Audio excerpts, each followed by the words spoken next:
Grapefruit juice. All right. Virgins, heathens, darlings, and dickheads. Welcome back to another episode of the GPP. This is episode 32 of the Gin Papi podcast. I'm your host, Cortez, a.k.a. Gin Papi, a.k.a. Cool Pants Papi, a.k.a. International Papito. And once again, I'm back with the gang. To my right, I got Yoko Milan, a.k.a. Milan Mommy, here with me. And if you guys have ever listened to this podcast before, you know that we have world-class DJ Marauder on the boards. Last week, you guys asked me, oh my God, why can't we see Marauder when he talks? It's all his fault. He did not want to be on camera. Really asked that? I don't know why. They really asked that? Yes. Yeah, they know who's in there. We're literally, bruh, in the videos, we're literally eyes right, just staring into the abyss. And like, they obviously know you there because they can hear you, but like, that's literally the abyss. We're just like, in all black. just watching you speak to us. Just, oh my God, why he not on camera? They see a knuckle every now and then. He said he don't want to be on camera. So, a wrist. for now, you guys just going to have to deal with just looking at me and Yoko. So, I mean, we're not bad to look at. I wouldn't say so. Yeah. I think that we make a pretty good look team. You feel me? But obviously, they want the they want the man over there. So, trio. I mean, we'll Photoshop him in. Like we'll like hologram him in the middle. We'll like put a picture of him. Look, man, they don't need to see me. You know. All right, guys. So last week we did a little gift exchange because we missed the holidays. We was closed for holidays. People could spend time with their family. Everybody had their gift except Marauder. So, look, man, it's because of USPS. Hey, look, bro, I'm not here to point any fingers. I'm just saying it was your fault. Dirty, bro. But I got a couple other packages that are just. But we're not talking about those. We're talking about the gifts. We're talking about the gifts. We missed the gifts last week. So, Marauder, go ahead. We're gonna let you get Yoko her gift before we get started in this motherfucker. Let's see what we got. What we got, Slim. Very gifts. Oh wait, I might need a knife with the scissors. If you get a knife for that, that's crazy. We gotta get you in the gym, Slim. Hey, fool. Grr. Come on, grr. You can't go out like this on video. Nah, you can't go out like this on video. Don't break your nails over. That's not worth it. Ridiculous. It's because I loosened it. Oh, that's what they want to say. Okay. Okay, it's a shirt. A Mo. Hold on. That Jones says what?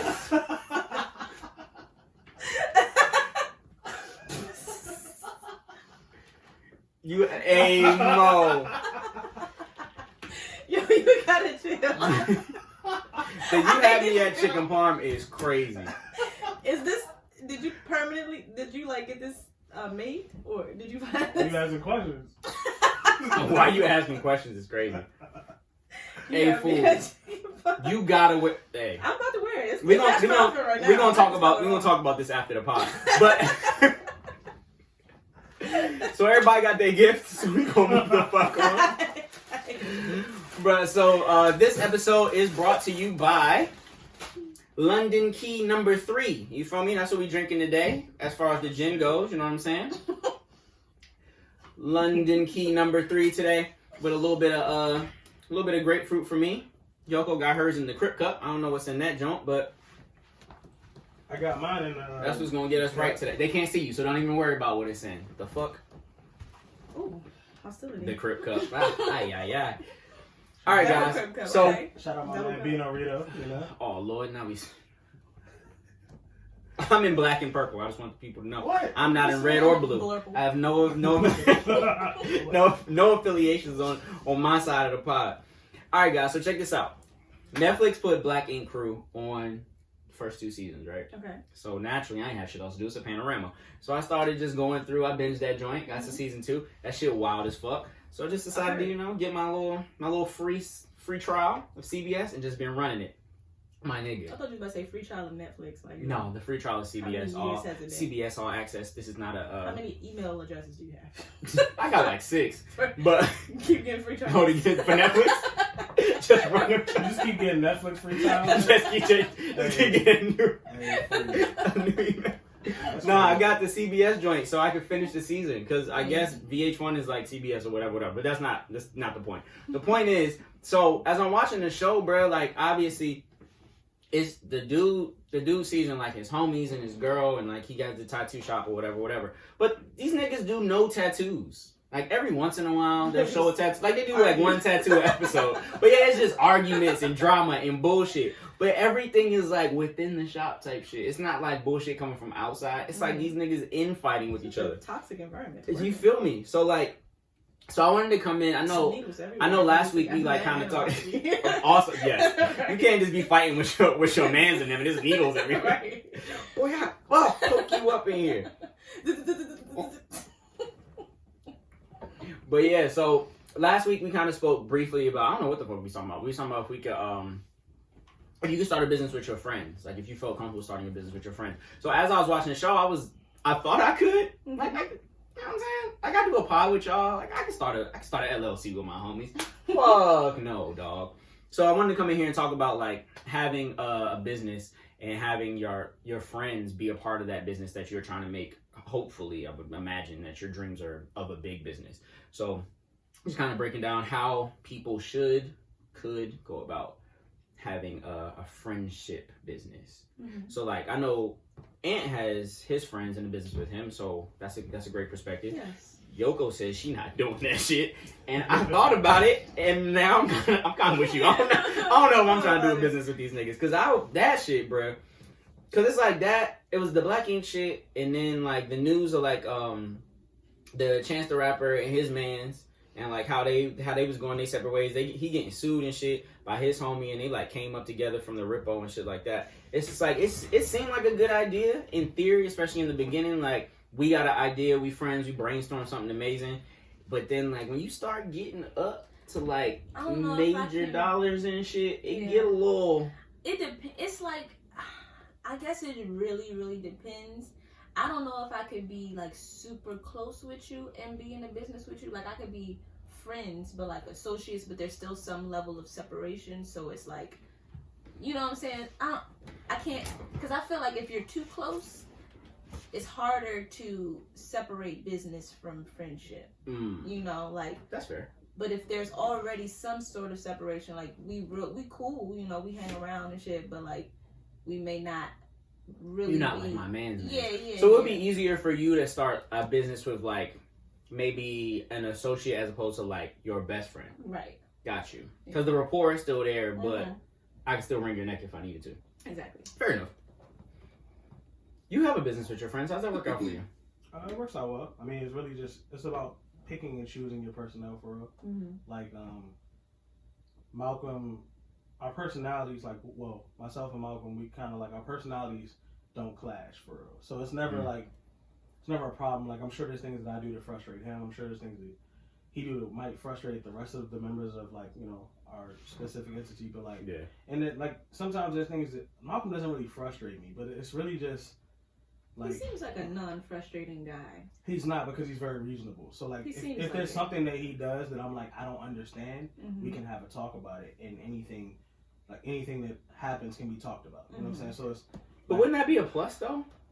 Like, because I would imagine if you started a business with somebody just like we have similar interests, but we're not really friends, that conversation would probably be a lot harder as opposed to like if this person is like my homie. For sure. Like it's easier to come to you with shit and being able to know like you're not coming at me, we can kind of meet in the middle. The problem is you have to be able to pick and choose. So like being able to. You still gotta know your personnel and shit. Yeah, so like being able to like shoot, like I can't start a business with every single one of my friends. Got it. It just so happens that I'm lucky enough to where I chose the friend, the you know what I'm saying, the universe aligned to where I ended up in business with Malcolm, and Malcolm we work well together, and it's really simple. It's not, we don't do too much. We don't piss each other off. We both kind of, like, I have enough trust in him where he can Malcolm would just go do something with our brand.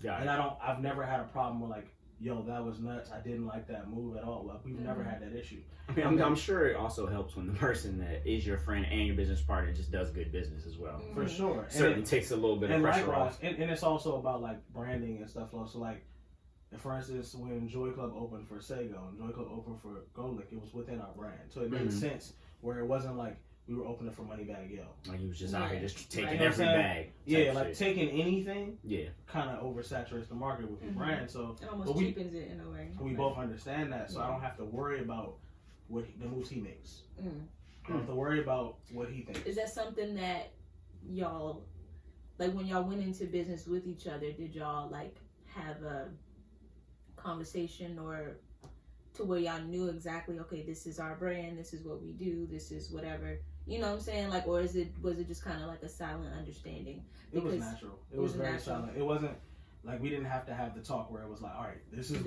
us. The only times what we gonna do. The only times me and Malcolm have had disagreements about silly stuff, but it's really trivial. It'd be trivial. It'd be like Brandon used to would say, yeah, like he would notice we're dropping the flyer like the day of when we were doing Joy Club Tuesday. But it's because we had such a cult following. Yeah. How hard it is to support. It was just they dropping that joint at midnight. Yeah, Tuesday was just expected to be Joy Club. And so I would always be like, yo, we need to drop them on Sunday afternoons because now people can make plans to be there Tuesday. Right. But our following was such a service crowd where you're getting bartenders, you're getting servers, you're getting like other DJs, you're getting people who typically are working the weekend, so they want to go out on weekdays.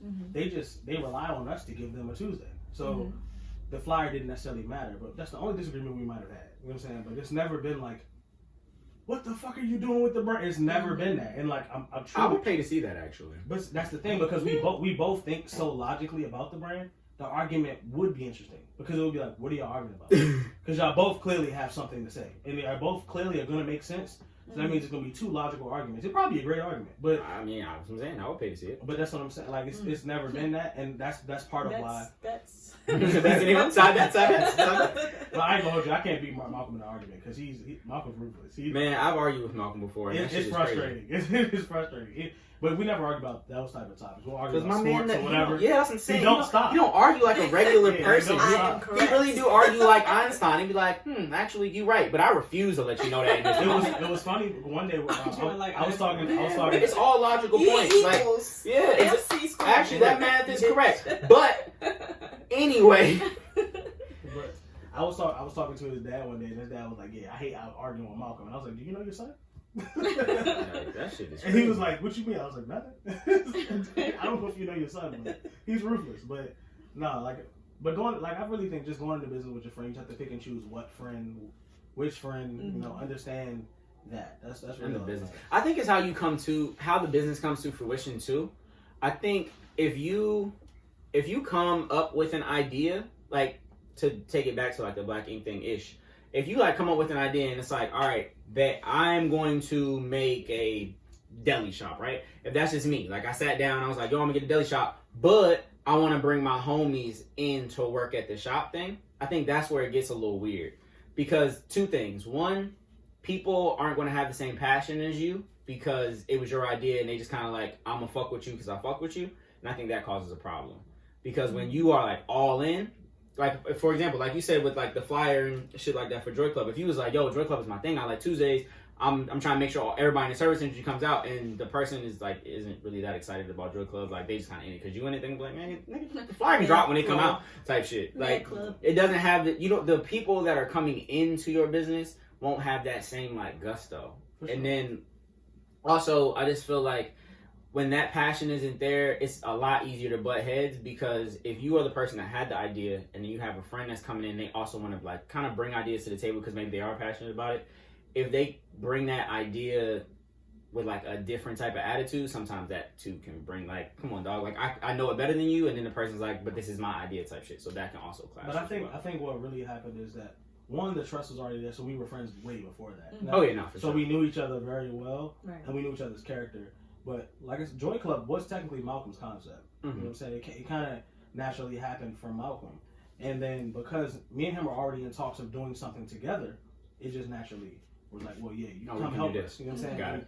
But because it was something that was it just fit completely my concept and my idea of where I wanted to be so perfectly, my passion was there. So like the level of trust was already there. So like we never had a problem with trying to question whether I had the most, like the best intentions in anything I'm doing, and likewise. So I can trust Malcolm with my career. He can trust me. Trying to ride my coats. You know what I'm saying? He can trust me with his career. We're never going to do anything that's going to harm each other. So it's like, and I think that's part of that, and that made our friendship stronger because we were like, you know, no matter what, if I'm looking at Malcolm, I know he has my best intention in mind. It definitely does matter the character because you can be friends with all kinds of people, but the character of that person, like if you know your person is like, okay, I fuck with you, but you do have these flaws, and these flaws translated to business might not be the best, you know. So like, yeah, even though we and also like we all have flaws. It's really about understanding. Yeah, but it's really about understanding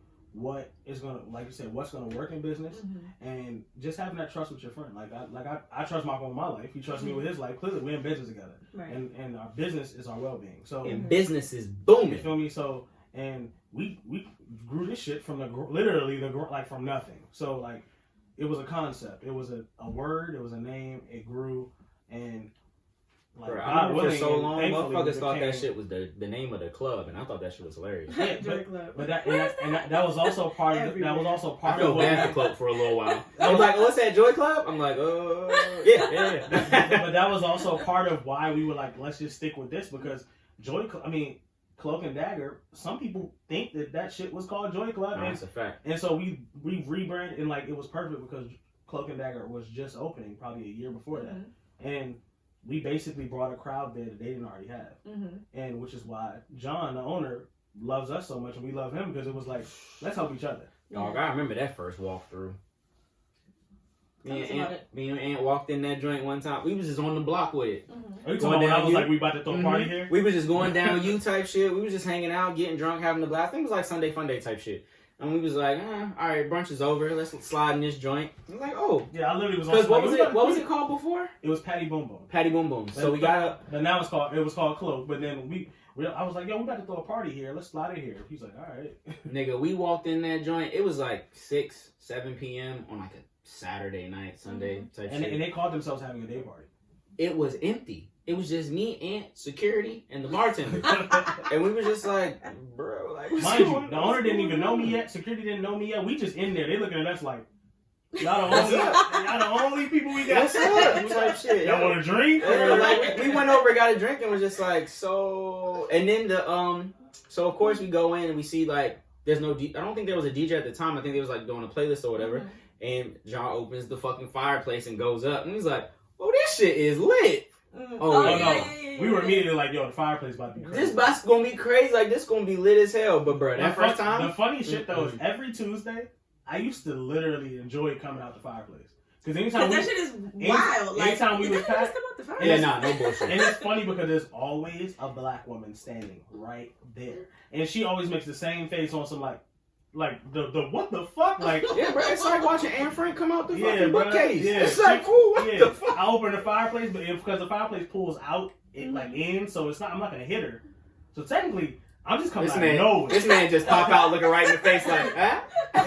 That shit was so funny. You fucking with it? No, you like the song? When I first came to Cloak and Dagger, and I was like, how are those niggas getting there? Like, bro, that's what we did. So the first time we went up, we sat there and talked about it. We talked about it. Because the stairs go you gotta up. go around. Like, yeah, because the stairs go up, but then it's like you gotta do some parkour shit to get on the So other side. that's what we thought. The first time again, it's empty the first time we go in there. So me and Aunt go in there, and he let us up because nobody's in there. So we go up to the second floor, and we're like, how the fuck did they get over there? Yeah. And then we watch him go, and I'm like, all right, so we about to go in. Bet he about to come up here and do some flips and shit. Yeah, and then he opened up the fire. He was so excited. He was walking. He was like, we're so He's excited. like, hey, Mo, that's crazy.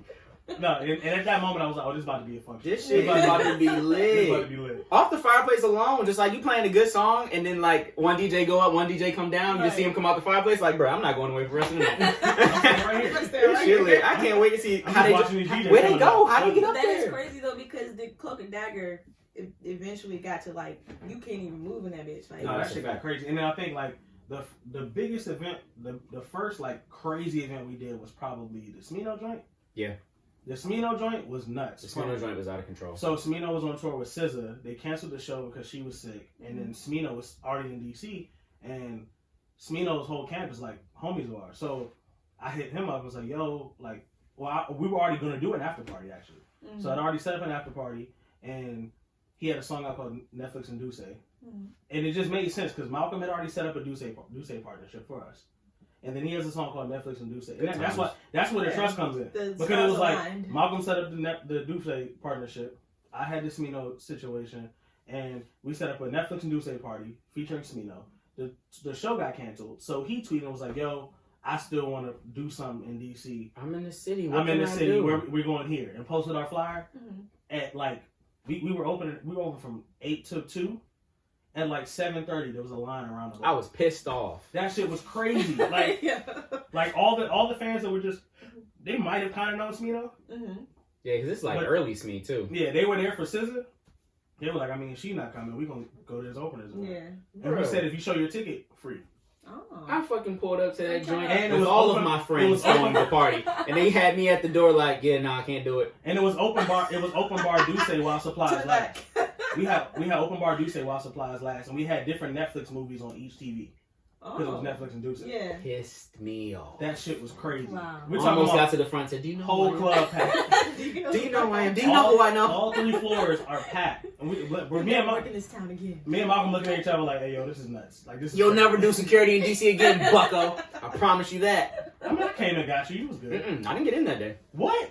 Because first of all, I got there late. Because I didn't even get there till like 11. It was packed at like 9:15. Like I think I was at work. I'm at work looking at the joint like, oh, it's cracking over there. I'm like, oh, when I get out of here, fire on the hill, Slim. I got over here like 11:30 or so, bruh. And like he said, the line is down the block. It's at capacity in that joint. Like it wasn't even on some like, nah, if you ain't got a ticket, you can't get in. It was like, dog, we can't let a body in till a body come out type Right. shit. But again, you'll never work security in No, my that's town it. again. That was bucko, Corey, I though. promise you That that. wasn't Corey? That wasn't Corey at the time. It was somebody else. Yeah. But I mean, I wasn't mad. Like I said, it was a great night. It looked like, and I was proud of you. I was happy. But that was part of the trust thing, because me and Malcolm have never had a problem with that. Like we've done Shy, we've done Gold Link, we've done Smino, we've done. Did we do LA? I think LA came. Yeah, LA came to the joint. I don't think We you did Xavier a Omar. drink We did. Who else did we do? We did Masego. Second one, Ren. Yeah, but we've done like events with all these artists just off relationships. We never had to pay them. And Oh, we've that's never, lit. we always like, yo, come fuck with us. Yeah, We'll fuck with do you. something for your fans. We'll give you a table, comp you some bottles and stuff, and just have a good time. And Yeah. because they're supportive and Come cool be with joyous us, at the they'll club. just come, and that's like It's a blessing to be surrounded by people that's like fuckable. exactly. And that's like being in business with That's someone. rare in the type of business that Exactly, you're in. That's very exactly, rare. and that's like And the being- trust for real, because Yeah. the entertainment industry can be fickle. So But the that's fine why- niggas but that you feel like it's heartwarming to know that I can trust Malcolm with that. oh yeah, I no, don't have for to sure. worry about that shit. You know what I'm saying? Like I know that no question he's gonna take care of what needs to be taken care of. He's gonna, you know what I'm saying? Like And he got us. Most importantly, yeah, like exactly. whatever he's doing is for the team. Like he not over here just making moves I am for Malcolm. himself. Yeah, you know what I'm saying? Like, and I think that part. That's another thing when you like going to business with your friends. Like obviously you know your friends like faults as friends or whatever, Mhm. but when you start putting in like money, if you talk about like turning your idea into like a Fortune 500 company or like an entertainment, we talking about fame, like that shit can get sticky super fast because motherfuckers will do anything to be famous and leave everybody else to the side. And motherfuckers will do anything to get the bag Right. and be like, yeah, this was my idea, so you paying me, Right. and just let the rest of the crew just kind of go. So you can know your friends, but when you start adding those extra factors, like as we know, people have turned on their friends quick Yeah. for shit like that. I don't think that. I mean, I guess, like I know people who have turned on their friends for the exact things that you're talking about, but something always happens. Like it'll pay off for a second, but it's not going to be the same. You know, I don't know. Like I Oh, know yeah, for people sure. who've held out because like they've been presented with things. I think I heard a story. Was it 2 Chainz? 2 Chainz. I think it was 2 Chainz. They said Jay-Z presented him with something like, "Oh, we'll sign you, but you gotta leave like whatever's DJ or something." I don't know. He was with somebody he was partnered with. So nah, this is my guy. I can't leave him. It's my And he G. ended up still being 2 Chainz and still doing his thing, you know. So who would have known if he went the way that he went? And left Yeah, his it's one of guy those. behind, Do you like, take the quick bag or I think try to build the thing that y'all loyalty talked and about? things is, you know, doing shit the right way, maintaining your, you know, your So you righteousness. So you couldn't see yourself like, for instance, all right, so you having a podcast and say for instance you get an offer from wherever and they want to do something with you and they want to sign you to a deal and you have to sign an engineer or whatever. Mm-hmm. Like the character, and not even necessarily inserting myself into it, but like you have friends that are on it. Would you be willing to go into that business with your friends? Yeah, so that's what I was saying. I was more so talking about the show itself is what I was saying. When I was looking at it, I had to rethink it. When I've been in business with my friends before, and like we had an idea, we made the thing happen, and we went forward. This podcast, like when I was in a band, I was in a band with my friends. I'm doing the podcast with my friends, so I know that I can work with my friends. I have just seen like in there, I feel like the friendship and the business either clash or something has to take a back seat.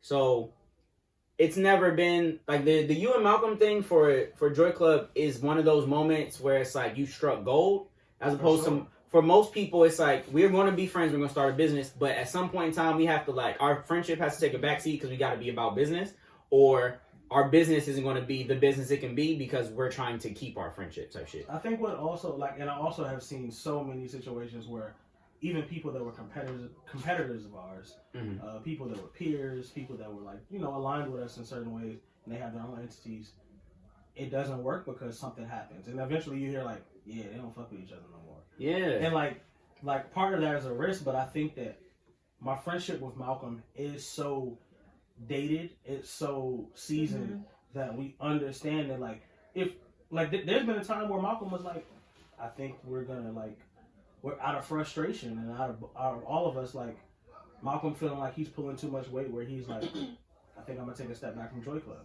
Yeah. But I'm able to compartmentalize that. And even if Malcolm were to say I'm leaving Joy Club, I would be like, do what you gotta do, bro. Like, you know what I'm saying?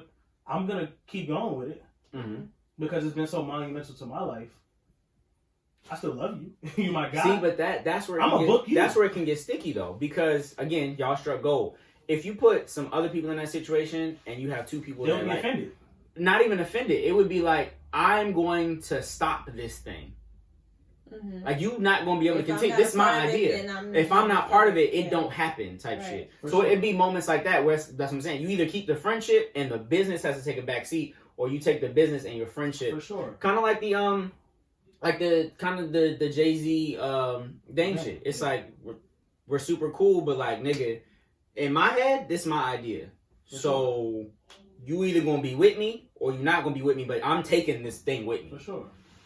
And that's where it can kind of get sticky with your friends, because it's, in theory, it should be able to be a dap up. All right, bruh, it's not really working out. We can just go our separate ways. There's no beef, no problem.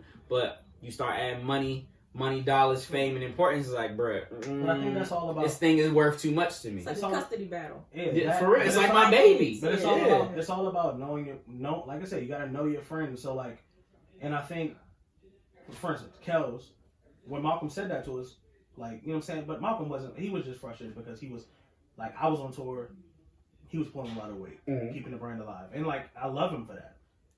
But I was gotta do what you do, baby. So we had to do those things. And I could just tell it was taking a toll on him. He was working hard. Like, Malcolm is a hard worker. So he works very hard. Sometimes overworks himself. And I would get on him about that. Like, yo, bro, like, go to sleep. You feel me? That's a real statement. We've really told him to go to sleep. Bro, you need rest. Before anything, that's our brother, and we just want him to take care of himself. And but like, he's such a hustler, and he's such a hard-working person that he wants the best in everything. He wants it all. Like, he's like, look, you come to DC with one of the main parties, the main moving parties in the country, you need to be like, I'm not saying that he's on that, but I believe it. If you come to DC, you need to be looking at Malcolm. Yeah. You come to DC throwing an event here, I don't care what your event is called, and you booking local art, you need to be looking at Malcolm. And I truly believe that. And they do. They be looking at him, and he takes them gigs, and you know what I'm saying, getting his shit right. And so like, but to the bag. But he pushes himself, and like I could see it in him. And so he was literally just basically asking for all of us to pick up the slack. That's all it is. And typically in business, everyone's gonna take that, like, be offended by that. I wasn't, because it's kind of like you telling me I don't work hard enough. But see, that's the thing. I knew I was gone, and like, you gotta understand, it's gotta be self-aware. Yeah, that's a fact. But a lot of people aren't self-aware. I was gone, and I was like, you know what? I've been gone. That is so. You know what I'm saying? True. Bacon has her radio show she has to focus on all the time. Yo, these you know what I'm saying? Papi, look what they up to. You know what I'm saying? Like, you know what I'm saying? World class DJ.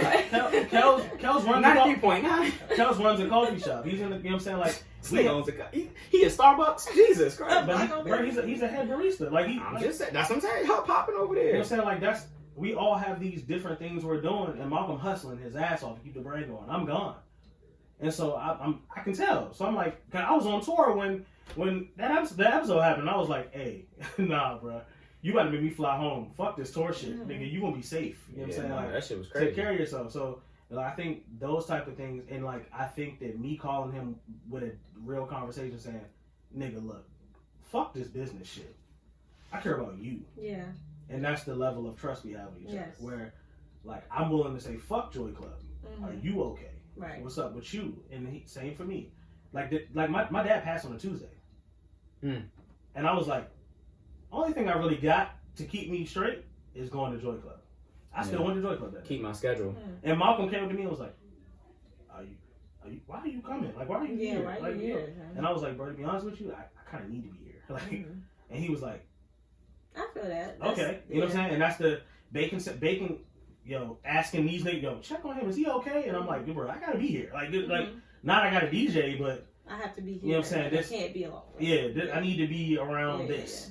And so that's the most important thing. Like having that, like I said, like you said, I did strike gold. Like I thank God all the time for the people, the talent I have around me in terms of Matt, Link, Kyle, like EU, like knowing Avion. Never seen you say that stuff. It's crazy. No, I'm getting there, nigga.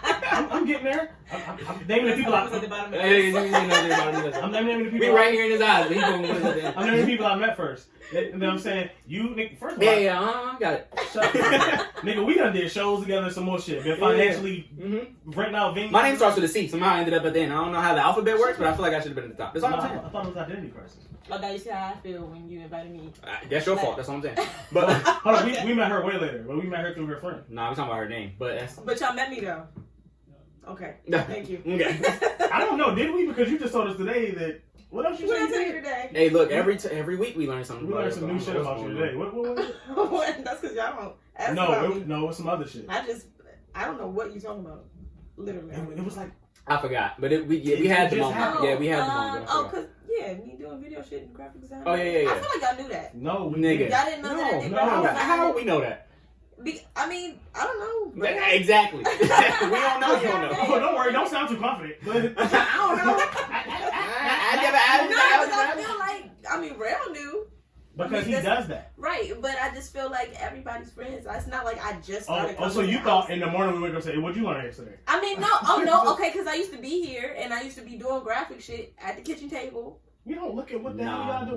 Never have I ever. And we be, but I be drunk, so I don't know. But I do think so. I do want to ask you guys. We've kind of touched. Oh my god, you was chicken palm. We kind of touched on it already, but I definitely want to. Like most times when we talk about friends in business, it's always the bad shit. Like don't go into business with your friends because Jay-Z, Dame, they'll fuck you over, take the money, blah blah blah blah. I think that are Jay-Z and Dame still friends? Not that I know of, but I think that Dame doesn't have a like. Dang, I was about to say Dame doesn't have a disdain. That's crazy. Oh wow. Because he hopped on the Chatty House and was talking. He was on Tyrese's. Tyrese on the Chatty House. So they started. I can't even imagine. I'm so glad I'm off that. This is like a couple months ago. Mm-hmm. They started a Jay-Z appreciation room. Tyrese joined, called Dame and put him on speaker and basically put him to the phone. Did he know? That shit sounds. No, yeah, he knew. Oh, but Dame didn't have a profile, so he just put him in the jump. I was about to say that sounds a little and Dame was sneakish. Dame was basically giving Jay his flowers and shit. Yeah. So like, I think that they both understand they can't work together, but I don't think it's like a beef. Yeah, I don't think it's knuckles in the street type shit. It's just like that's not like that ain't my guy. Like it used. We ain't never gonna get back to what we used to be. Yeah, for sure. 75 is crazy, and we're never gonna get back to that. It sounded like they've spoken. That's good. I feel like they've had a conversation at the least. Of course. I know they're not like they had to have had. I know they're not homies. Like I feel like they understand that like it's probably healthy for us to not have beef. But both not have beef and not to align with each other. Oh, just not. Like there's no help smoke. each other for the point in our lives that like we we came together to grow apart. Where we at without each other. Yeah, I'm Dame Dash because you're Jay-Z, and you're Jay-Z partially because I'm Dame Dash, and that's reality. And we can. And I think Dame understands that key point, the partially part. He knows that Jay is very skilled at what he did, and he needed Jay's talent to be Dame Dash because he'll be forever respected as Dame Dash one of the people that helped Jay-Z's rise. Right. That's a fact. And so, like, you know what I'm saying? I think that's partially what Dame, as he's getting older, is starting to understand. Mm-hmm. But like that, you gotta have that. Like Malcolm is a superstar DJ, and I understand that.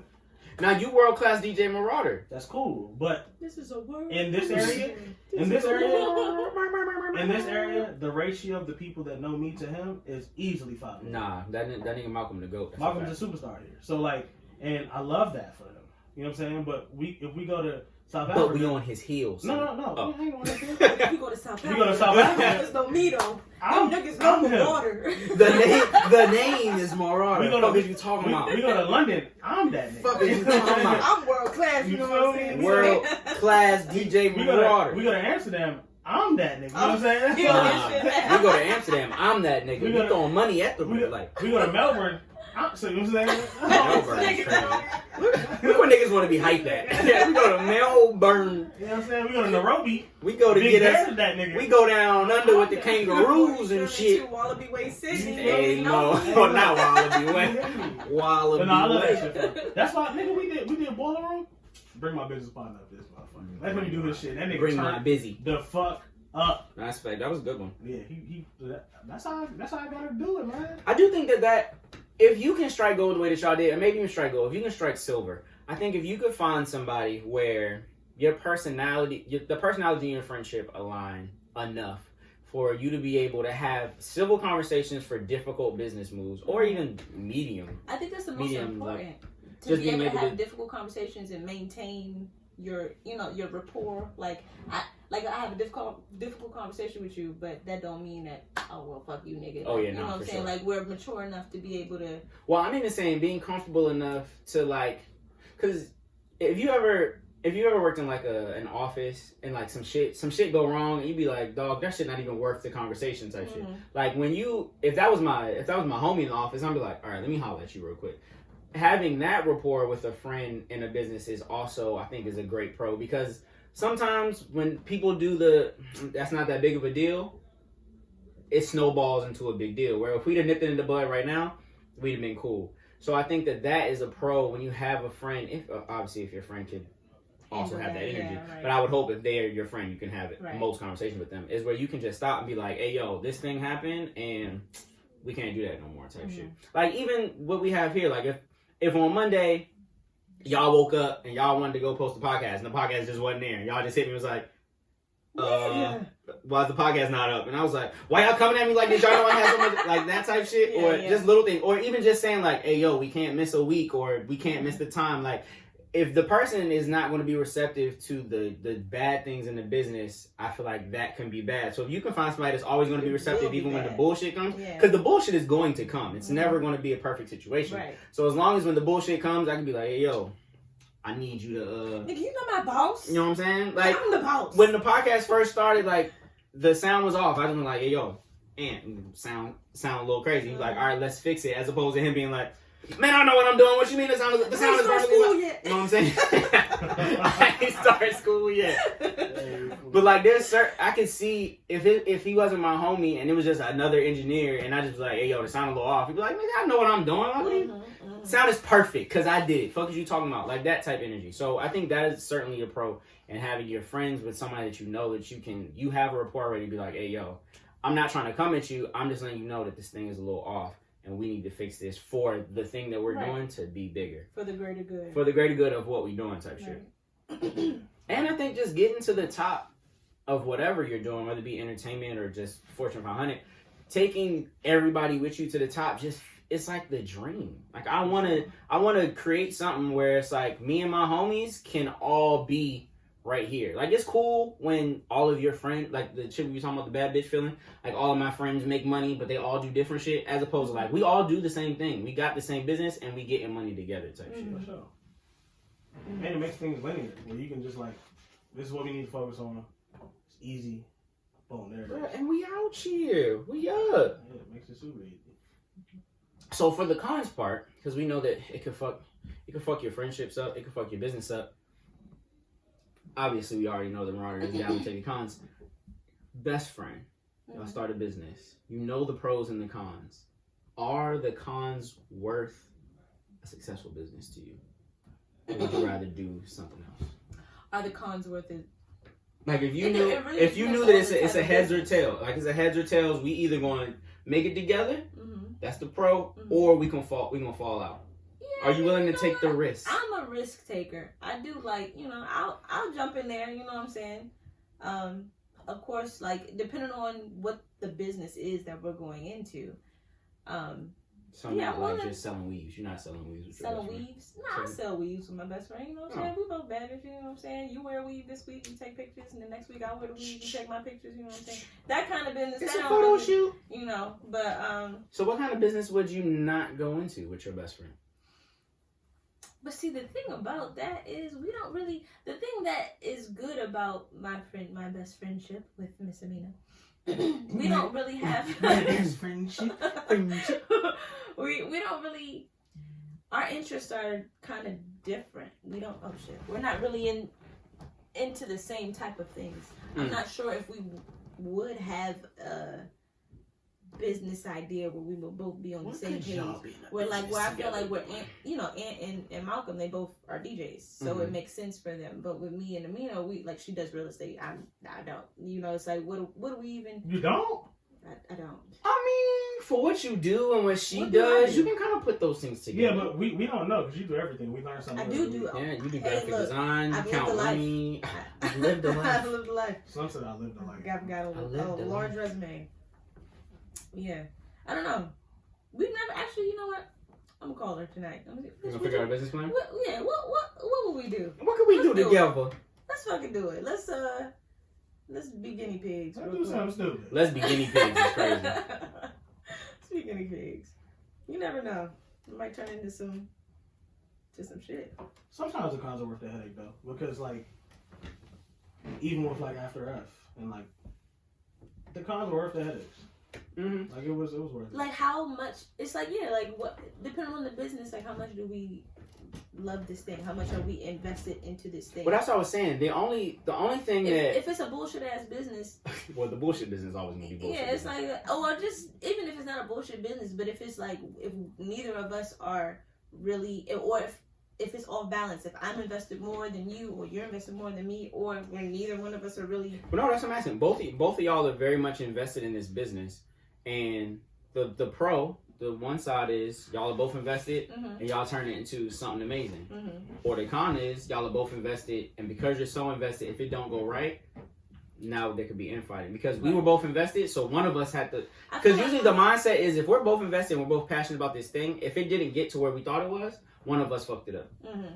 Or however many people you have Right, that's right. going together. Like somebody didn't pull their weight, and Yeah. that's why it didn't do the way we planned it. Mm-hmm. And that's not always true. Like sometimes nigga, your business just ain't what it. I will what it say was the gonna be. blessing is with me and Amina though we do communicate very well. Like we're both Oh, good for y'all, emotionally man. mature. So we've had conversations where like shit, I didn't even know we was like in conflict for real, but we would be in conflict but we would just talk it out like we was having regular fucking conversation and it just nipped in the bud. And it's like, oh wow, we wasn't even mad. We was mad, but we wasn't even mad. So check this out. So like, I feel like Tiff about to disrespect me, but I'm gonna ask anyway. So I was watching Black Ink, and sometimes the conflict, because it's a bunch of niggas in the shop and a couple of women in the shop too. Sometimes the conflict has to be brought to an end with fisticuffs. So one day, why? I don't know. That's how the game go. One day, so let's say one day the podcast just go left, and you just mad at us. Who you think you could take in a fight, me or Aunt? Me, because I ain't gonna hit back. Come on, why you put me in this situation? It's content, baby. Who you got? Who you think? I think I might got you. Oh, that's crazy. See, she got me fucked up. I She might didn't got know I you. know Krav Maga. Only because Not me, because I'm not gonna hit he's back. just mad biggers. You know, like I feel like we're like What? I'm a little. Bro. Yeah, nigga, she said you sweet, boy. I'm not saying you sweet. She said you See was what I'm sweet. saying? I'm just saying I know, I might heard. have a She better said you a chance. sweetheart. I might have a better chance She said at you a throwing my sweetheart. weight around. Shit, You know, the me, weight class when is this a little when bit this better. Krav Maga kick in, you gonna wish you fought Ant. That's all I'm saying. Oh, McGraw? When this Krav Maga kick in, you wish you look. You should have took she Ant. said You had a fuck speed your advantage. monkey. She said you sweet for it. I did not Hey, say look, that. that's what I heard. She said, "Look, I got you. She said I you was don't, sweet. I don't know about Ant, but I got No, you." I might just jump on your back. You're not gonna be able to like, you know what I'm saying? You really can't reach back. Nah, I be doing skull crushes. I got you. Hey, Okay. Mo. That is ridiculous. Plus, I would just run into a wall. I mean, You gonna hit her with the WWE? Just run backwards? Yeah, she on my back. I always wondered about I'm that, mad bro. nimble. I don't know. Like I used to watch You be mad WWF. nimble and conscious, nigga. What you talking about? I used to watch WWF back in the day, and like the smaller motherfuckers would like jump on the Yeah. 7 Climb footers back. around the nigga. Yeah, I'm like, I was bro, so why hard. don't you just fall? Yeah, like- you are 7'2", 500 pounds. You don't crush this man like a fucking bug. No, I used to a new thing. Oh, here we go. See, told you every week. Every week. So I used to ballroom dance. Hey, fool. Hey, bro. I What? used to I didn't even know that's where she was going with it. Bro. Ballroom dance is I I crazy. used to ballroom dance. And that's why you nimble? Yeah, so like I used to do things. Son, like, where did you find time to do all this shit? You younger than us, and you, bruh. She's a sniper. Graphic design. Can you swim? I can't swim. You were a lifeguard, weren't you? I wasn't. Okay. I wanted to be, but I never. I want to be a lifeguard too. I couldn't do the test though. They had me fucked I up. was for a second. I know. I tried to take the lifeguard test, man. They put this was like high school me. So I was like a cool bucko 5. Soaking wet. Bruh, my instructor was 250, former Marine. He went to the middle of the pool and said, yeah, come save me. That was my last day of lifeguard class. Yo, come save me. I jumped in, grabbed that nigga's arm. He didn't move. I said, yeah, nah, I'm good. I can't save a life. I can't save a life out here, dog. Yeah. Not me. When I was in the closest thing I've ever gotten to lifeguard, I guess test or whatever, I was in the Army. And so, I don't know if y'all knew this, but I used to be, I think We didn't know. We don't know. I I promise you told we don't y'all know. this. I'm pretty sure I told y'all this. But I used to, I was airborne, so we used to jump out of planes and shit. I'm pretty sure I told y'all that. I'm pretty You know sure that? I told y'all that. Okay, anyways. So, Surprising me. Shit me. Nah. okay, well, so that used to be a part of my job. And when we would jump out, sometimes we would like have to land in water, depending on where we would jump out at. So we would have to do water training or whatever with our parachutes. It's a whole different fucking. It's crazy. So we had to have all our shit on and like tread in water with all kinds of. You didn't tread like that, did you? Well, I'm buoyant. I don't know how, but I'm pretty buoyant. So I don't go down. I float. So that's good for me. I hope so. But, All bodies are supposed to float, right? Yeah, we had some niggas sink. Yeah, a lot of people sing. A lot of niggas sink. I Because don't they know. panic or because like they naturally. Because they can't relax and they just aren't very buoyant. Like buoyancy is literally off some can you float or can you not? Ah, fair enough. And so that's really it. I was just on top of the water, like chilling. This position is frying. Hey, she be in the bathtub lunching, dude. Hey. You walk in the bathtub like, whoa, is he dead? No, but we had to swim all the way to. I'm sure you know. You had to swim all the way to one side of the pool and back, Yeah, and forget save niggas, and then it was. That and the brick. I almost drowned because they I probably wouldn't have passed lifeguard because they spread out the parachute. Parachutes are not small; they're very large.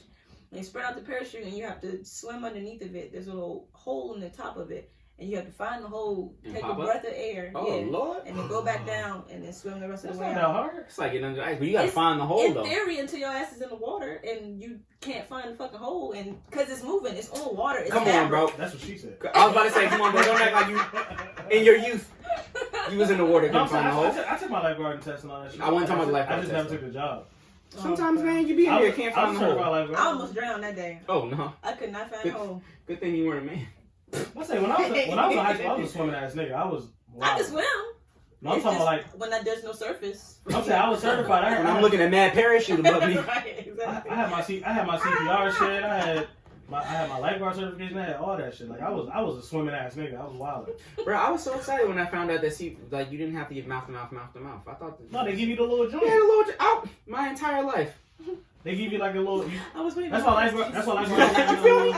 They I have thought a little the satchel. lifeguard test was gonna be my first kiss. And little did they know, I had to use a whole apparatus. Like, God They damn. give you the little satchel with the little plastic. Nah, You just Yeah. I mean, good thing you can't get mono that way, but I watched Sandlot. I mean, I almost worked at Allentown Splash Park. I wasn't trying to put my mouth on nothing there. Nothing over there. Nah. Come on, man. It's true. There was some baddies over there. No, it wasn't. No, it wasn't. There was some baddies over at Allentown Splash Park. I've had. Wait till this pod over when we can get to the home. There was some. There was some Why baddies would you over have three? Well, you're talking about when you were like Yeah, when I was a kid, child. I was about to say. there. You had 3 whats? Like she had her 23rd at Allentown Splash Park. Man, I had my 23rd at Allentown Splash Park. 23rd in that joke. You cool, drunk as shit. Right. Slushies. Hey, mom. Drunk slushies on that joke. So Under the mushroom. So you build a business, bruh. So you build a business. It goes terribly. Business just doesn't work, and then y'all gotta break up the business. Could you be friends after that? Could you be friends with somebody you got fired? Actually, fuck It business. depends Could you on be friends with how. somebody that fired you? If y'all were friends, Yeah. You could be friends with them still. Yeah, if I know I was fucking up, yeah. Mm. If I know, like, okay, I deserve to be fired, yeah, I I'm was not. fucking up. That's cool. I understand. I'm mad.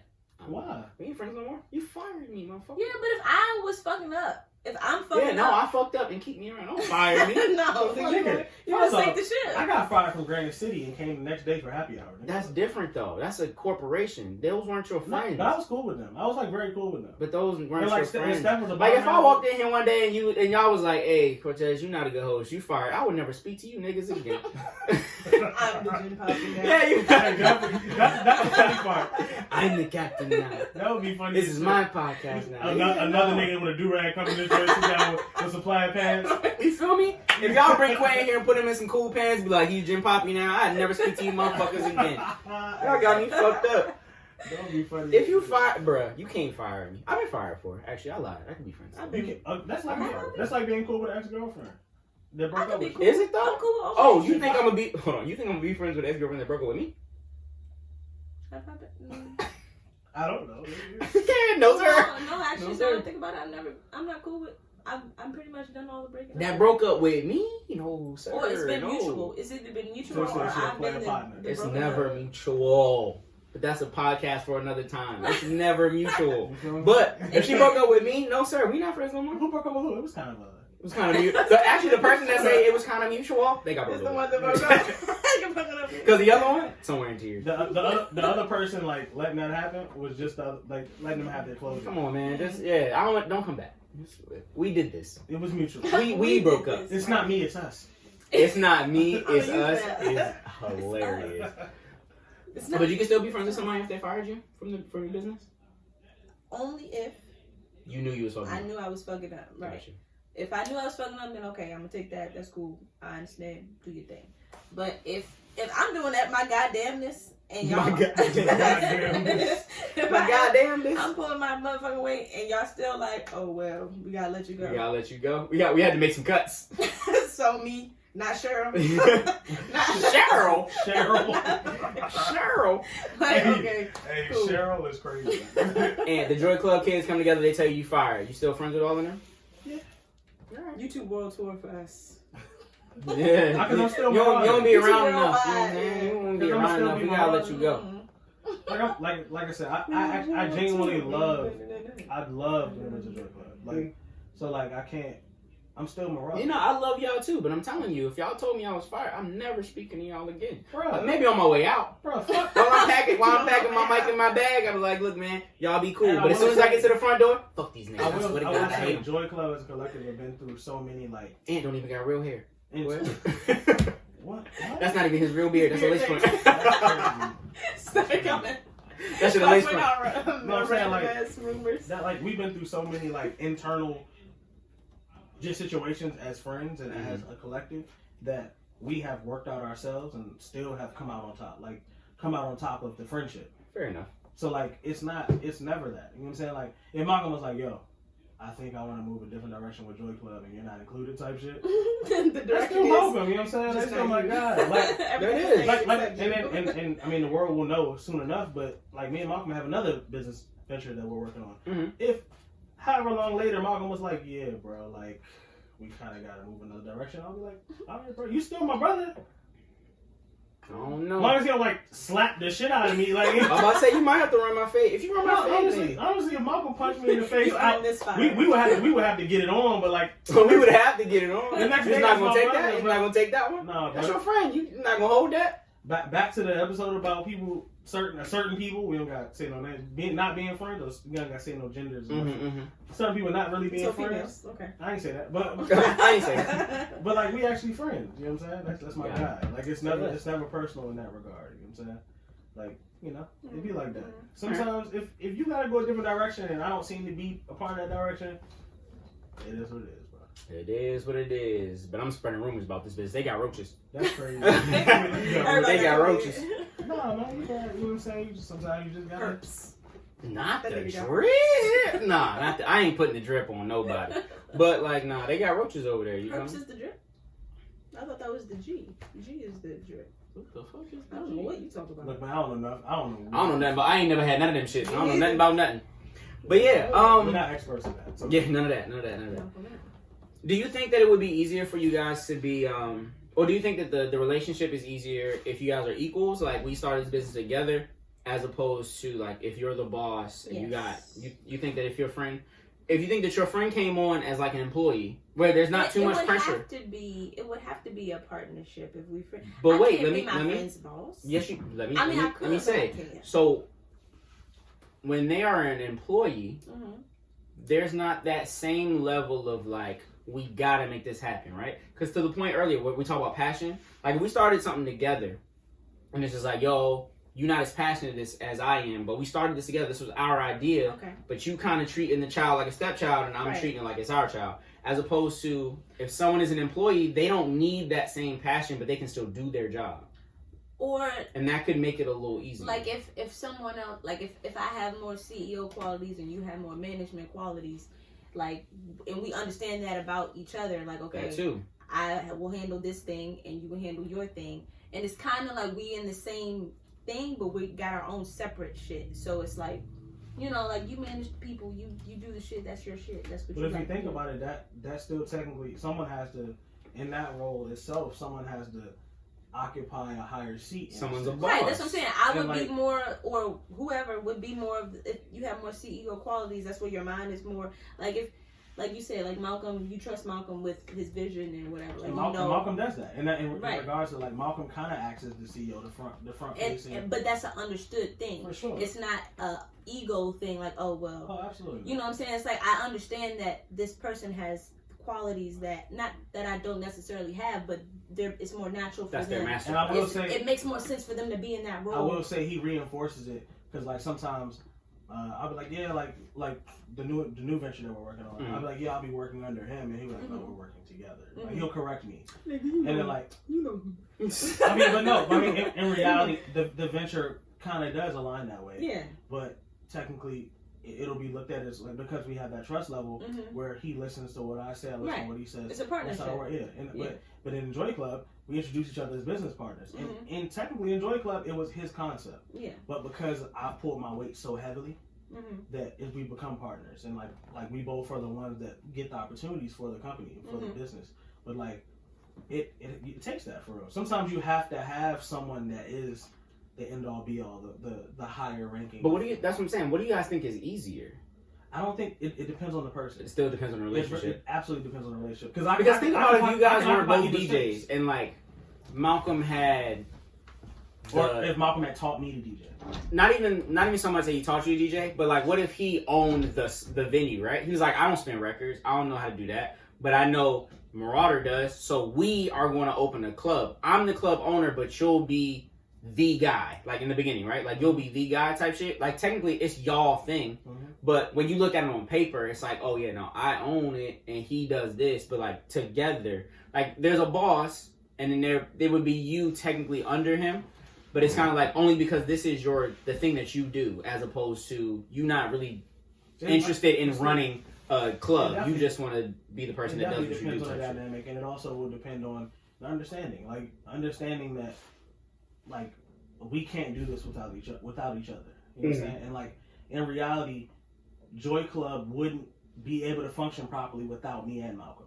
Yeah. Like it would be functioning. Malcolm could damn sure carry it. Yeah. And I could damn sure carry it. It wouldn't be the same. It wouldn't be the same because like I've been DJing for 10 years. Malcolm hasn't. Malcolm been in the game for some years at this point. He's putting in this fucking time. But like I've been there longer. I have a different following. I have a different foundation. He has a different foundation. We come from two different environments in terms of music.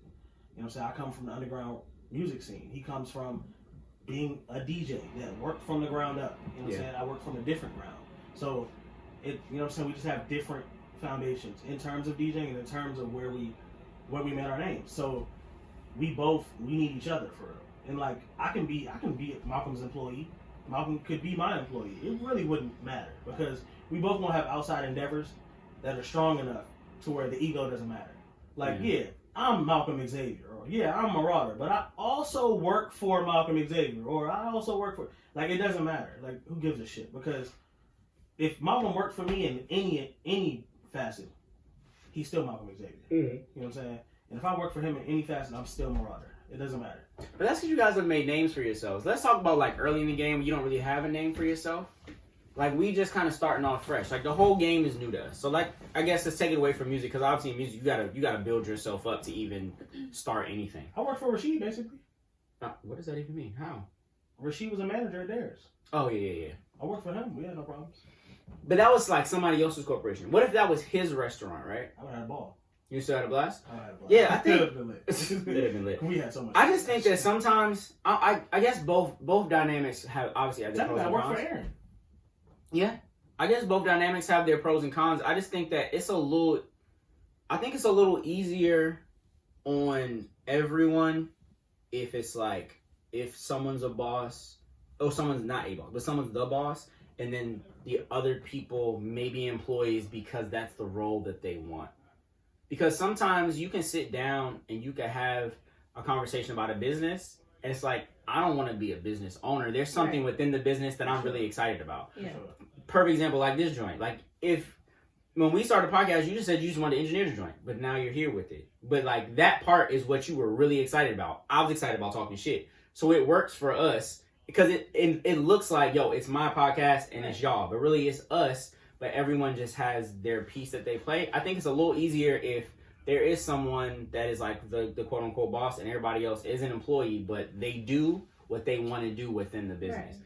As opposed to if everybody comes to the table and they're like, oh, this is our business and everyone is trying to be the boss. It can't work. I feel like that part is a little easier to butt heads because now we're all passionate about it, but we might start butting heads on like where we want the corporation to go. I think you can also look at it the other way. And so, for instance, if I was on the side of this is only your podcast, so I don't want to be in your photo shoot. I don't want to be on microphone. I'm not reposting shit. I'm not doing anything. If I was like, this is only your endeavor, the attitude is yours. And like that could cause issues. On top of, I think it could also cause issues if the person isn't giving 100% because it's not their endeavor. It's not their thing. Yeah. And so, like, I think, like I said, it still goes into who the person is. And know your personnel and put them in their right because position. In reality, like, you know what I'm saying? Like, I'll drink gin with you, but that's not my pick. You know what I'm saying? But I'll do that because, you know what, maybe he's onto something. He's not an idiot, so maybe he knows, you know what I'm saying? I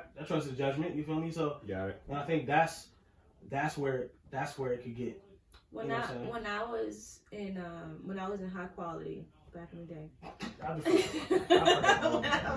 When I was in high quality, I used to hate going to practice because it was too many, way too many fucking cooks in the kitchen. It was way too much testosterone. Every nigga wanted to be lead mic. You can't have too much Every nigga wanted to, yeah, it was like, I'm wasting my motherfucking time and gas to come in here just to listen to y'all niggas argue. Just, can we get through the song? Niggas want to be like, oh no, I'm this, I'm that. Nigga, you on the tamales, just be on the tamales. I'm the boss. Yeah, like, come on. It's like, my band. But like you said, everybody want to be the boss. Don't nobody want to, and you can't. Everybody want to be Rick Ross, the boss. Everybody has to know what, in order for this machine to run. Yeah, that's true too. Niggas don't know themselves. In order for this machine to run, there has to be cogs here. There has to be a ping there. There has to be a thing here. Everybody can't be behind the wheel. Like in order for the machine to go, there's important pieces. So just find your piece and be there and maintain your piece. Absolutely. No, I think double entendre. And I think also, like when you're talking about a business running and you have someone that is in charge, someone that works under them, like it also helps. And I will say that like what I was telling him about, like in reference to, you know, no matter what, Malcolm is Malcolm Xavier. No matter what, I'm Marauder.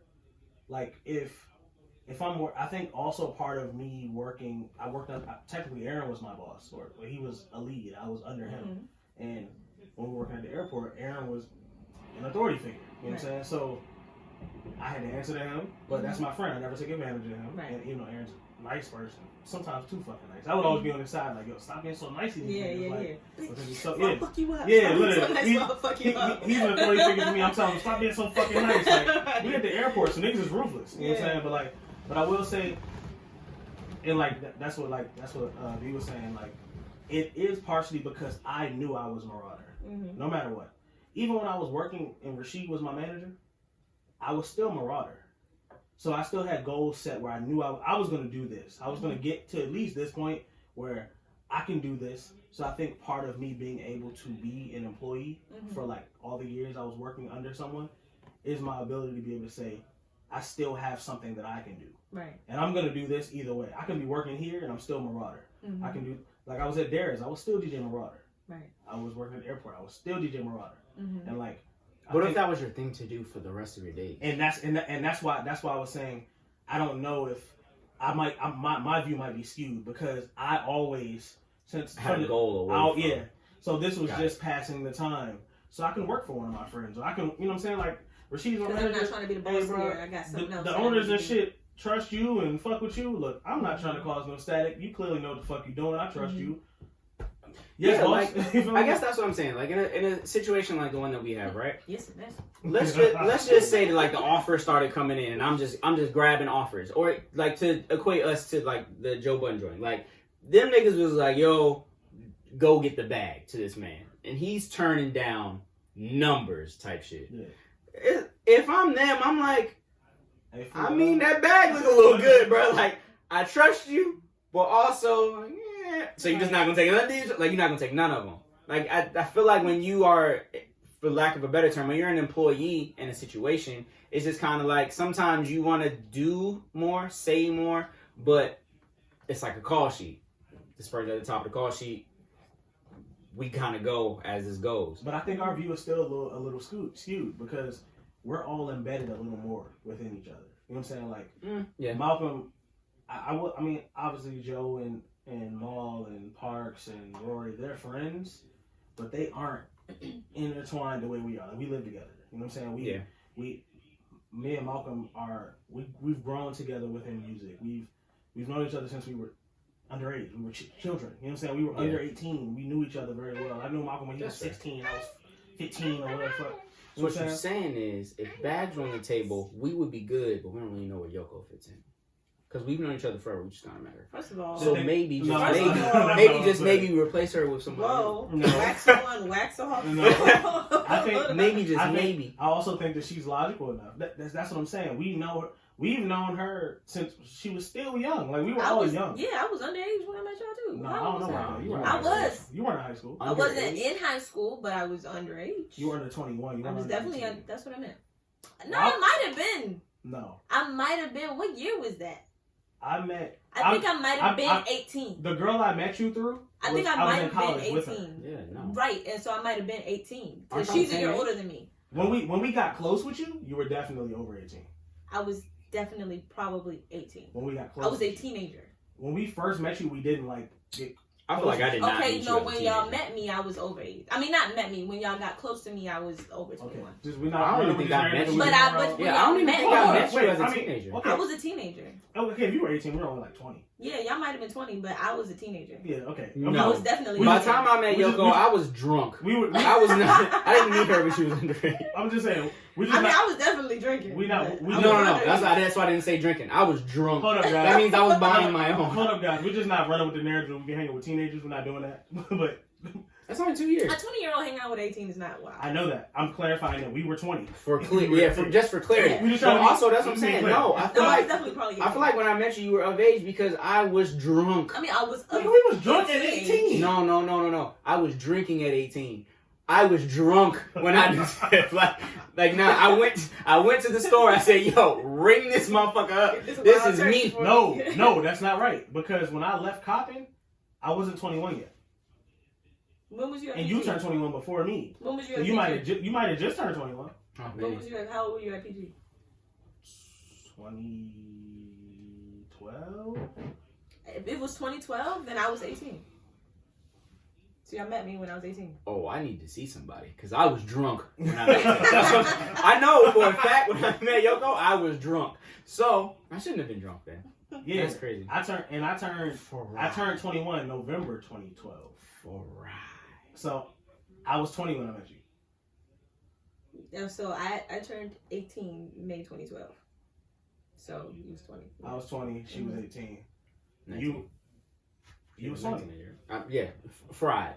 That's what I'm saying. We was Drunk. Told you we was drunk, nigga. Nah, but I shouldn't have been that drunk. Not the drunk I'm talking about. I'm talking about the time I met her. That's what I'm saying. I remember when I met Yoko. Tell me about it. It was at band practice. I was at band practice. Short. No, that's fine. I'm not even worried about the number no more. What I'm letting you know is name redacted was there and brought her. Not name redacted. Drunk. That's what I'm saying. 20. They brought her over there. Bro, I don't think you know how crazy we was acting. We was on some shit. They did a cover of not morally, but we was drinking. They did a cover of Miguel, "Pussy Is Mine," drunk. Because I didn't hear the song before. I'd never heard the song, and I'm in this joint. You never heard that song at all? Not at the at the time. Oh. At the time, I hadn't heard the song. I am fried, and these two women are in the fucking living room talking about. Tell me that the pussy is mine. I'm like, bruh, what is happening right now? Drunk. Wow, we sure was. But no, like that's what I'm saying. So like, I met you after I met you. Yeah, you met me first. Yeah, for sure. But there was a history. Remember we went to like Ocean City? That's where I met you. Yeah. I have a picture on Facebook with you in the background kicking soccer balls on the beach. That's great. But fucking footy. But no, like shit. But yeah, like we have a history, so it's a little different. Yeah. Having a history with someone changes all that shit. I don't know if I would be mad at y'all for real. Also, I worked for Rashid. I hung out with Rashid outside of work. You know what I'm saying? I hung out with Aaron. I knew Aaron. Aaron got me the job. So, other way. Like, maybe you don't know the person. Let's say you start a business. Just yourself. Like, you don't start it with a friend. You just start your own business. Mm-hmm. And then you hire employees. Bang, bang, bang, bang, bang, bang, bang. Could you become friends with someone in the business, or would you purposefully try to, like, wall people off? Like, I am your superior. Not say that to them, but, like, I'm your superior and we should not have that type of relationship. If you started a successful business and you brought in people that weren't your friends, could you become friends with those people, you think? I'm thinking about, what's the movie with A Boogie? With the hoodie? Not with the hoodie. Oh. I'm about to say he's an actor. No. He got a movie we should know. Paid in Full. I'm thinking about Paid in Full. Where it's like, okay, it was A Boogie and Ace. Oh, I'm excuse me. Ace. Is he not A Boogie? Ace. Yeah, his name is Ace. Why was I thinking A Boogie? I have no idea. It start with A. Whatever. That's true. New you York, got that part. and it start with A. All cool. right. First, his name was Lucky. That's true. Anyways, so it was Ace and was it Ace Boogie? I feel like Boogie was in there. I feel like you just throwing Boogie in there. I might be, but anyway, so it was Ace and Ace, then Mitch, and they was together. They knew each other from whenever, and then Ace Mitch brought in the guy Cameron. Yeah. I don't know his name in there. He's just Cameron. But that's also crazy because that's how a lot of people know him. Cameron in that movie. But he brought him in later. He was loyal to him or whatever in jail, but he brought him in later. He didn't come up with them, but he ended up being the reason why everything got fucked up in the end. Yeah. So it's like, do I bring new people in, or do I just keep the circle small? It's just us. I'm trying to remember what the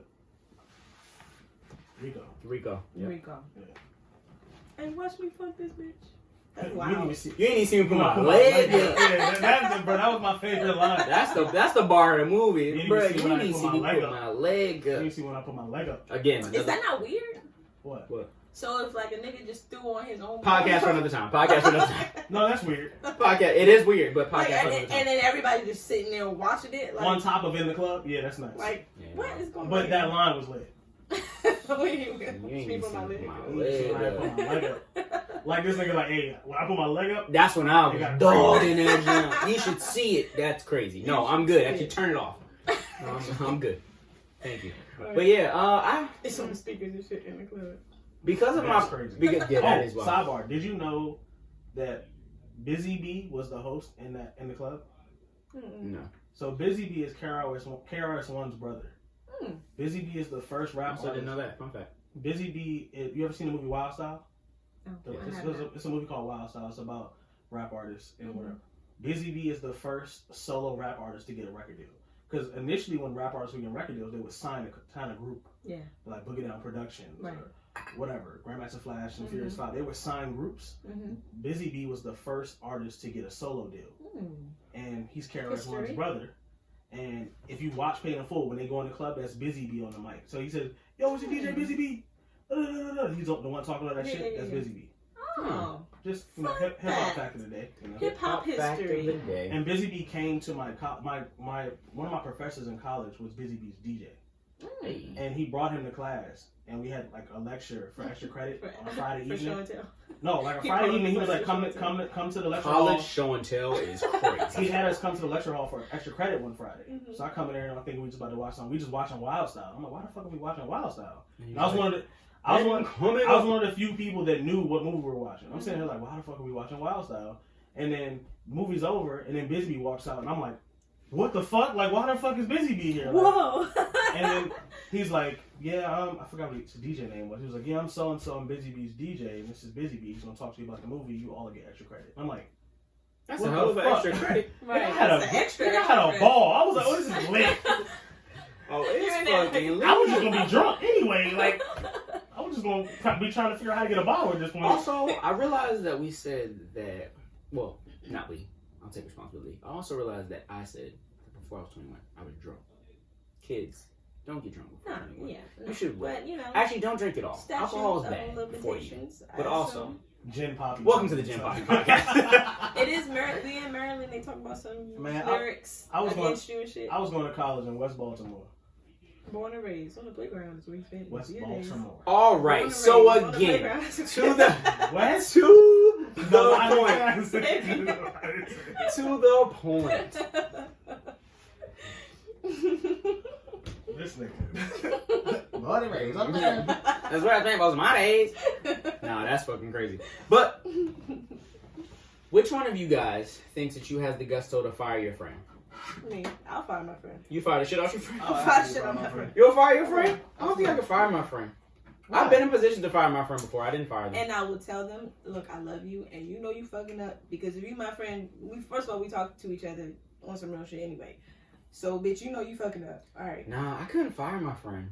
I can Yeah. fire a stranger. I Nah, I fired can- strangers before. That shit easy. I can Fire my friend though? I can fire my friend. It would be. I'm not gonna say it would be super easy, but I would definitely be willing to. Oh wait, that's what we were saying. We were talking about could you become friends with somebody that was an associate? First, no.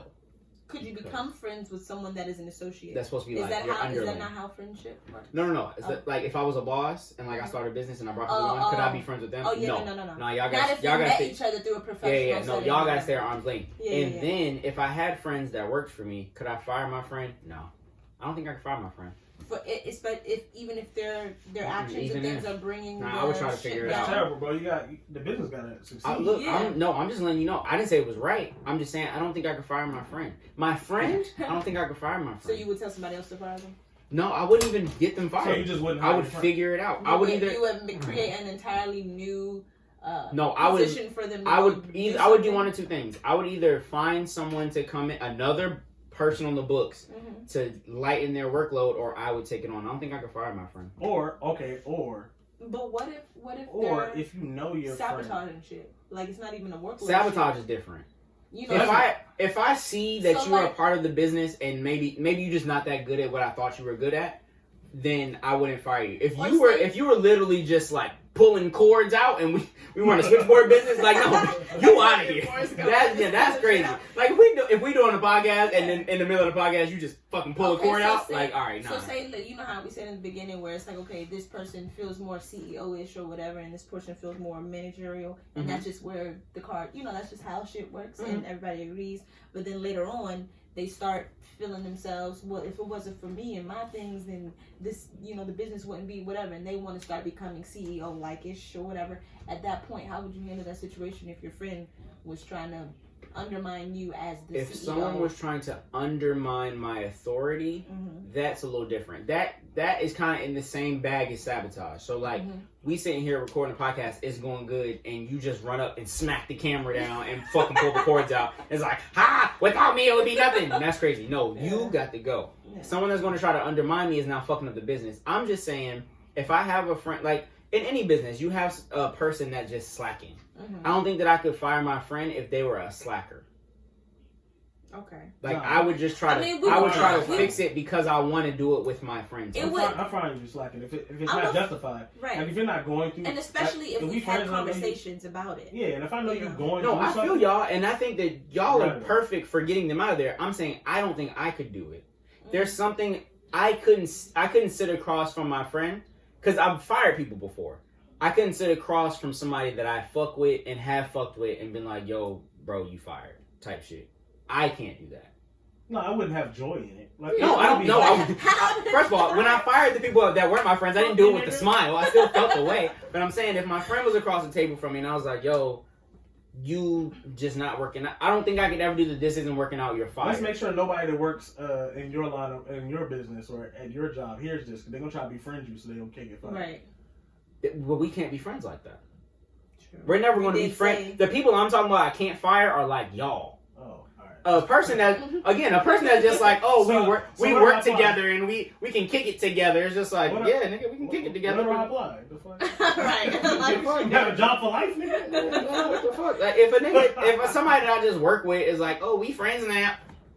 No, you can still get fired. The fuck? We cool. That same shit. Like, don't think you my friend. We cool. And we can be cool. We can catch drinks together and all that. But when you fuck up, you fired. And that's on Mary Little Lamb. But oh my god. If you or Quay came to work for me and then like it was fucked up, I'd be like, nah, somebody else gotta get rid of him. I can't fire y'all. Cause like this is my guy. I can't do that to my guy. So, and especially if I started the bit, like if it's my business, like if somebody else came down and was like, yo, you gotta fire them, I could probably do that because now we both on the line. Like if I don't fire you, now I'm fired. And you gonna stay, and that's crazy. First of all, if you might gotta go. But that's crazy. You might gotta go. But if it's my business, like I'm the person at the top, and it's just like you kind of fucking up, I'm probably not gonna fire you. I'm gonna try to figure out a way to either push you in the right direction, make it easier for you, or man, fuck it, I'll just do it too. But no, it's just somebody that I'm cool with. This is my associate. And they like, oh, but we're friends. Friends, fire friends. You got to go. Nah, I'm cool. Yeah, even if it's I don't know, I feel like, now I will say if it's my friend, they probably will have a little bit more leeway than if it was just a regular person. They get a little more slack. They get a little bit more slack. I'll have maybe 1 or 2 extra conversations, like, let's talk about it, what's going on with you. Like he said, it might be something going on in your life. Like outside of sabotage, bruh. Nah, I don't know I can do it. I couldn't do but that. I would rather you just like go ahead. All right, just take some time off. Let's bring somebody suspend else you. in. I could suspend I'll you. Suspend you. Fire is or rough, just make sure you know. Because I know this is your job. Because as a friend, I know what you're going through as a person, and I know this is your source of income. So to fire you is to be like, yo, you about to be down for a little bit, and it's gonna be it's your fault, but it's my fault too. And I don't care about Is it And that's fine. It's not your fault, but like you did it type shit. Like when a job fires you, they don't really have a real responsibility. They don't give a fuck about you for real. Right. But me, like I know you, I know what you got going on. You my guy. So if I fire you and you down bad, now I'm gonna feel bad because we're still friends. Mm-hmm. Like if you don't say fuck me after I fire you, I still see you. But I think that's all. I'll be like, yo, let's go out to dinner. You be like, I ain't got it. That's my fault because I took your job away. Like, I'm going to feel bad. I think that's also part of, like, knowing, like I said, if you it's see how you just grabbed the mic? You see how you got the gold mic now? No, the chair let go. We ain't got to talk about it. It still hurts my heart a little bit. I ain't gonna. The chair let go. But right. I think that's also part of, like I said, knowing personnel. So, like, if it's your business, you got to know which friends you can incorporate in that. You got to know who, like, someone, for instance, like, I'm taking everybody with me. If I own a food truck, Yoko security, and you can cook like crazy, but if you can cook like crazy, but I know that you're terribly unorganized, the food truck's gonna be a mess. So I'm not hiring you. Mm-hmm. Or you can hire them to cook, and then hire like a part-time person or like a little intern. Or I can hire them to design the menu, but you can't work in the truck because it's gonna be dirty.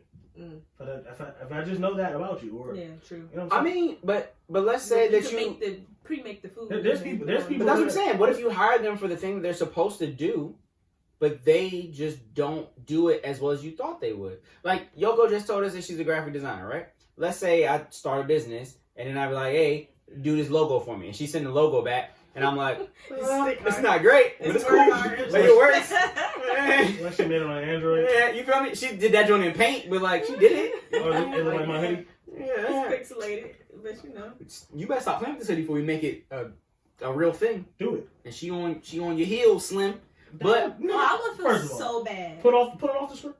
no, I ain't doing Yeah, nothing. exactly. So what the fuck you talking about? I would I'm feel done. like shit if y'all started like making fun of my fucking do-rag and shit and started making it. You know I'd be like, damn. We have no reason to it. You did a good job. But I'm saying, well, you told her she did a good job. I didn't tell. Actually, no, I didn't tell her she did a good job. I love it. No, I didn't do any of that. I just said. You said, I just want y'all to know, by the way, for the listeners right now, we're going to take a couple weeks off from being on y'all heels about gender. But I got some gripes, and I'm on my way back because ever since we did that gift episode, I keep seeing gifts. and Yo, then that I- shit crazy. And them shits suck. Do you even use Twitter? No, but I need to. You do, because I'm gonna start tagging you in these joints. Because these Them joints be shits crazy. is crazy. But people told me that I got to get new content and I got to stop downing women. So I'm going to do better to do We more don't really broad. be down in women. Well, I definitely don't. Well, here's the thing. I'm not going to say I don't down them because sometimes I be in my women bag. But one is because I be talking to my best friend who's a woman and she be giving me all that energy. So by the time I get here on Friday, I be charged up. That's number one. Number two, I feel like I don't just down them. I also be like, yo, y'all fucking up. This is how you can get better.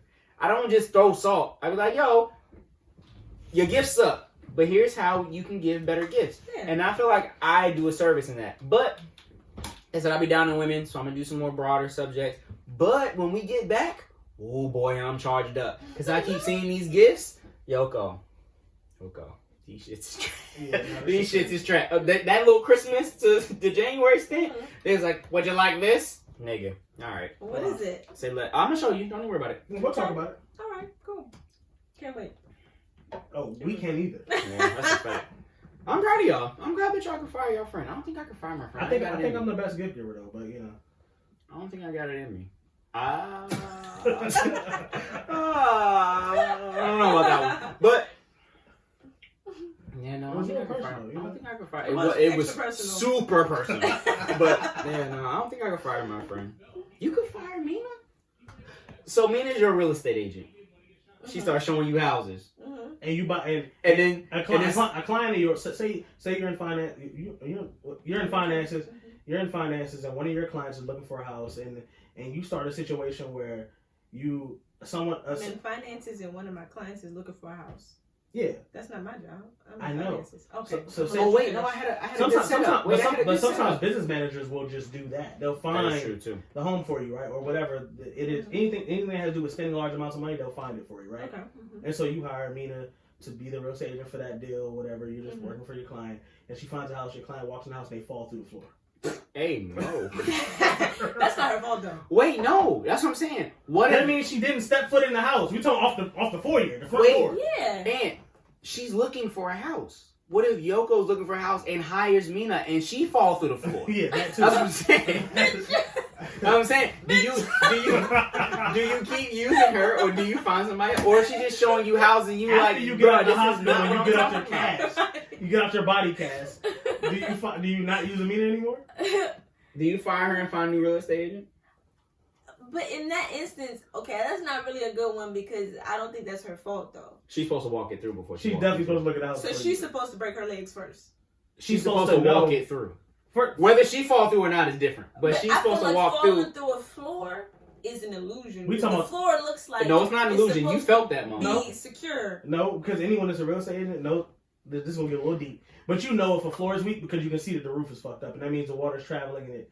Well, if the roof is fucked up, I can see that the roof is fucked up. But so you I can't see that the this floor is house fucked up. probably Okay, cool. fucked We're up. talking. That's you, but we're talking about the average Joe that don't know what a fucked up roof look like and don't know that a roof having a leak can cause the floors to rot and beams to rot, and you walk in that I motherfucking. didn't say I wanted a fixer-upper. Now, if you're showing me a fixer-upper and I said I wanted a move-in ready house, then It don't gotta be a fixer-upper. If this house roof was fucked up, this if floor the eventually floor will is go. falling in, it's a fixer-upper. That's not true. If the roof Or is what if fucked she up, just starts it's a showing you fixer-upper. shit that you not It is. asking No, for? It's not move-in ready. No, when we bought It's this house, probably not gonna pass when inspection. we bought this house, It is the definitely roof had not a gonna problem. pass inspection, When we bought this house, the roof had a problem. and it wouldn't have passed inspection. No, the house passed inspection, but it's because nothing. It was the roof hadn't been fucked up long enough to fuck everything else up. We spotted it. So then it wasn't as fucked up to make the house fall through the floor. Point is, it don't take that much, and you fall through that floor after you get off your body cast. Yeah, a couple of heavy rains though, shit gonna get crunchy in this Yeah. motherfucker before you know it. Soggy. Shit gonna get soggy. Crunchy and soggy. Soggy, chicken get soggy. So you falling through the floor or no? You gonna fall through I it? still want to. I personally, if I Imagine fell you through hire the again, floor- you fall through the floor again. No, They just keep falling through You floors. bad luck. You are a bad omen. No, if in that specific instance, I wouldn't hold that against her. Or That take a, would be- let's You take wouldn't be a, able let's, to because your arms are broken. let's Can't hold shit against can't hold shit. you.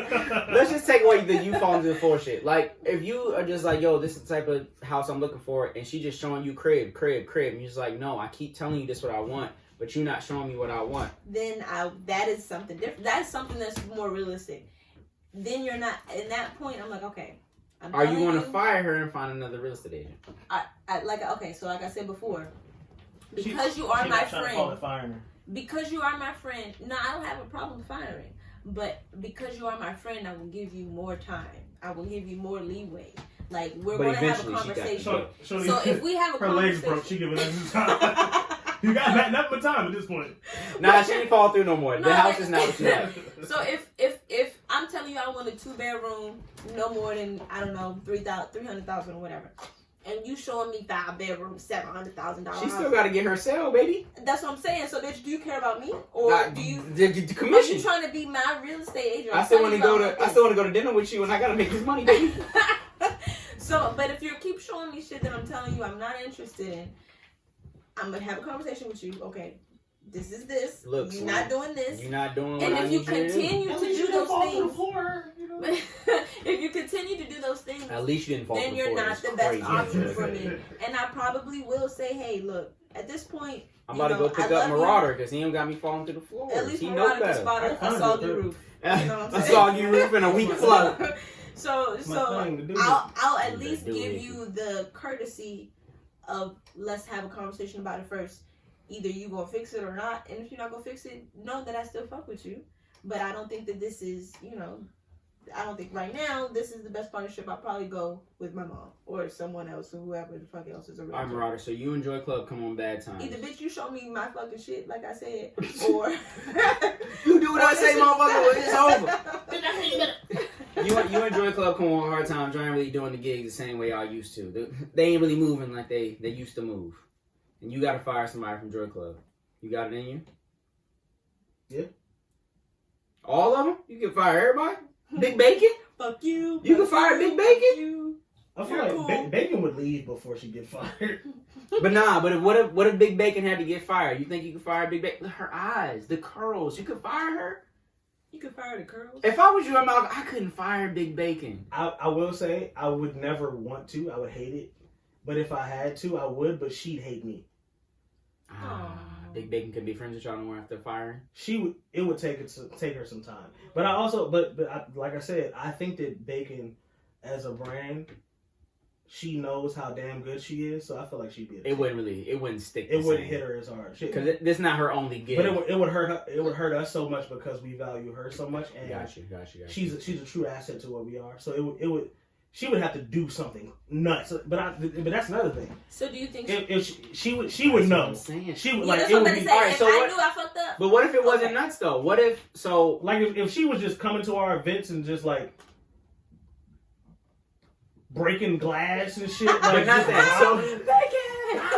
So to make it relatable, to make it. Yeah, no, bro. So Bacon does radio, right? Yeah. If her time slot, like back then, when y'all were doing Tuesdays, if Bacon's time slot was like, yo, I can never make a Joy Club Tuesday because every Tuesday, this is the time I gotta be on air type shit. And you're like, bruh, this is our thing. If y'all entire Joy Club entity was like, all we do is turn it up on Tuesdays, and she's like, yo, I can never make a Tuesday. That was the case for a while. No, but y'all still do. Joy Club is still doing things outside of Tuesday. I'm saying if like Tuesday was all y'all did, like it's Joy Club Tuesday, not just Joy Club Tuesday. Wherever we go, any event we do, it's Tuesday. She was like, yeah, I fuck with y'all, I want to be a part, but like I can't ever do a Tuesday. I wouldn't. That wouldn't be the end all be all because it's still because if she gets booked anywhere else, she still has the imprint. So that's how our business works. But like even if she wasn't DJing Joy Club events, if she's DJing someone else's event, she's still a Joy Club DJ. All right. So like because now if you can't do no Tuesday, but I would. Two Bacon. I couldn't fire her, but you Two Bacon's credit. Her show is 7 to 12. She would get out off her show. Rush to her car. Hold on, don't get me wrong. And drive the cloak and close the event. In real life, she was Bacon a G. She was but doing what I'm shit. saying is, if she wasn't who she was, I'm not saying that you didn't know that. I'm just saying for the public, so the public knows, Bacon Bear is a hustler because she was when she started her show, she was doing 7 to 12. She would our party would end at 1:45, close to 2. So she would hustle from Silver Spring to U Street to the Jeep, park out front, run inside, and close the event out, or do at least a half an hour, 45 minutes. And she would do that at least twice a month. And kill it. And yeah, do her shit and I never told her for real, but that shit was impressive. I was like, that shit's commendable because bruh, niggas used to listen to Bacon Bear on the way to Joy Club. She wasn't living closer to the station at that point. She was living like out. Did she was like Silver Spring? Now she does. But I'm saying she was living. Nah, she was out the way. She was out the way. So she would drive home like, bruh, and like I was just like, yo, you wildin'. You wild. Big Bacon, you can kill that shit. I fuck with it though. No, I fuck with it. Like I was like, yeah, that's dedication. She hustled.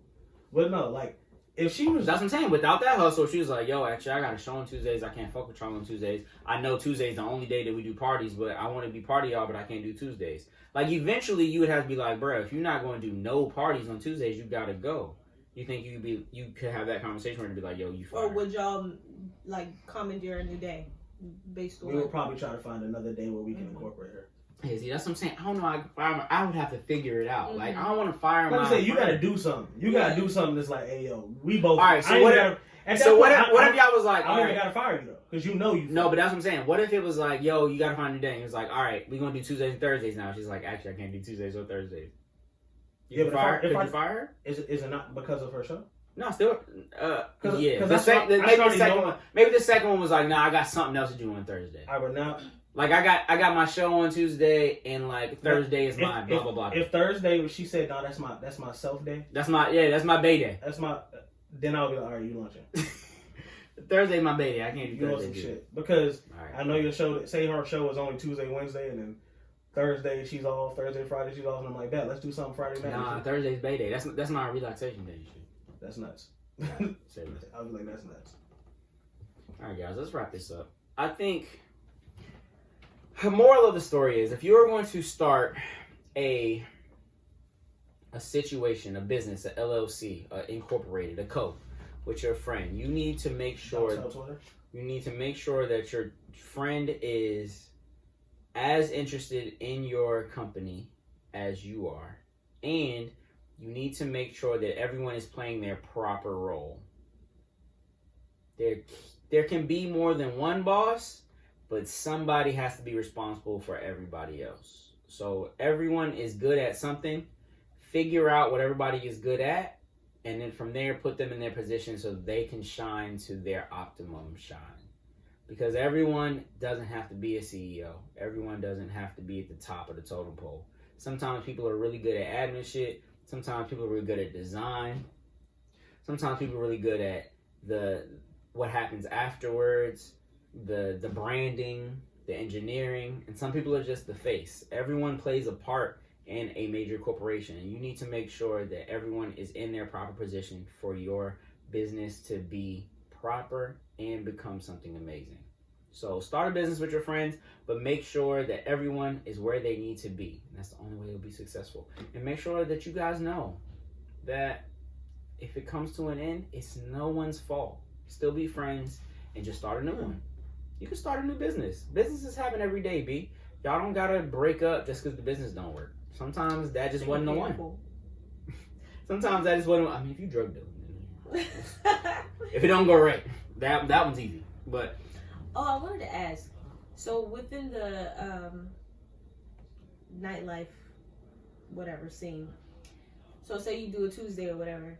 Are there like specific days, kind of like drug dealing? You know, like this is my block. It's my block like, on Tuesdays. Yeah, like this is my block. You're not about to come on my block and try to like, you know what I'm saying? Like is that Wait, like what a you thing? mean? Yes. You know, like okay, so Yes, say that Thursdays exists. is Diamond Team or whatever. Let's just throw some shit out Oh, there. kinda.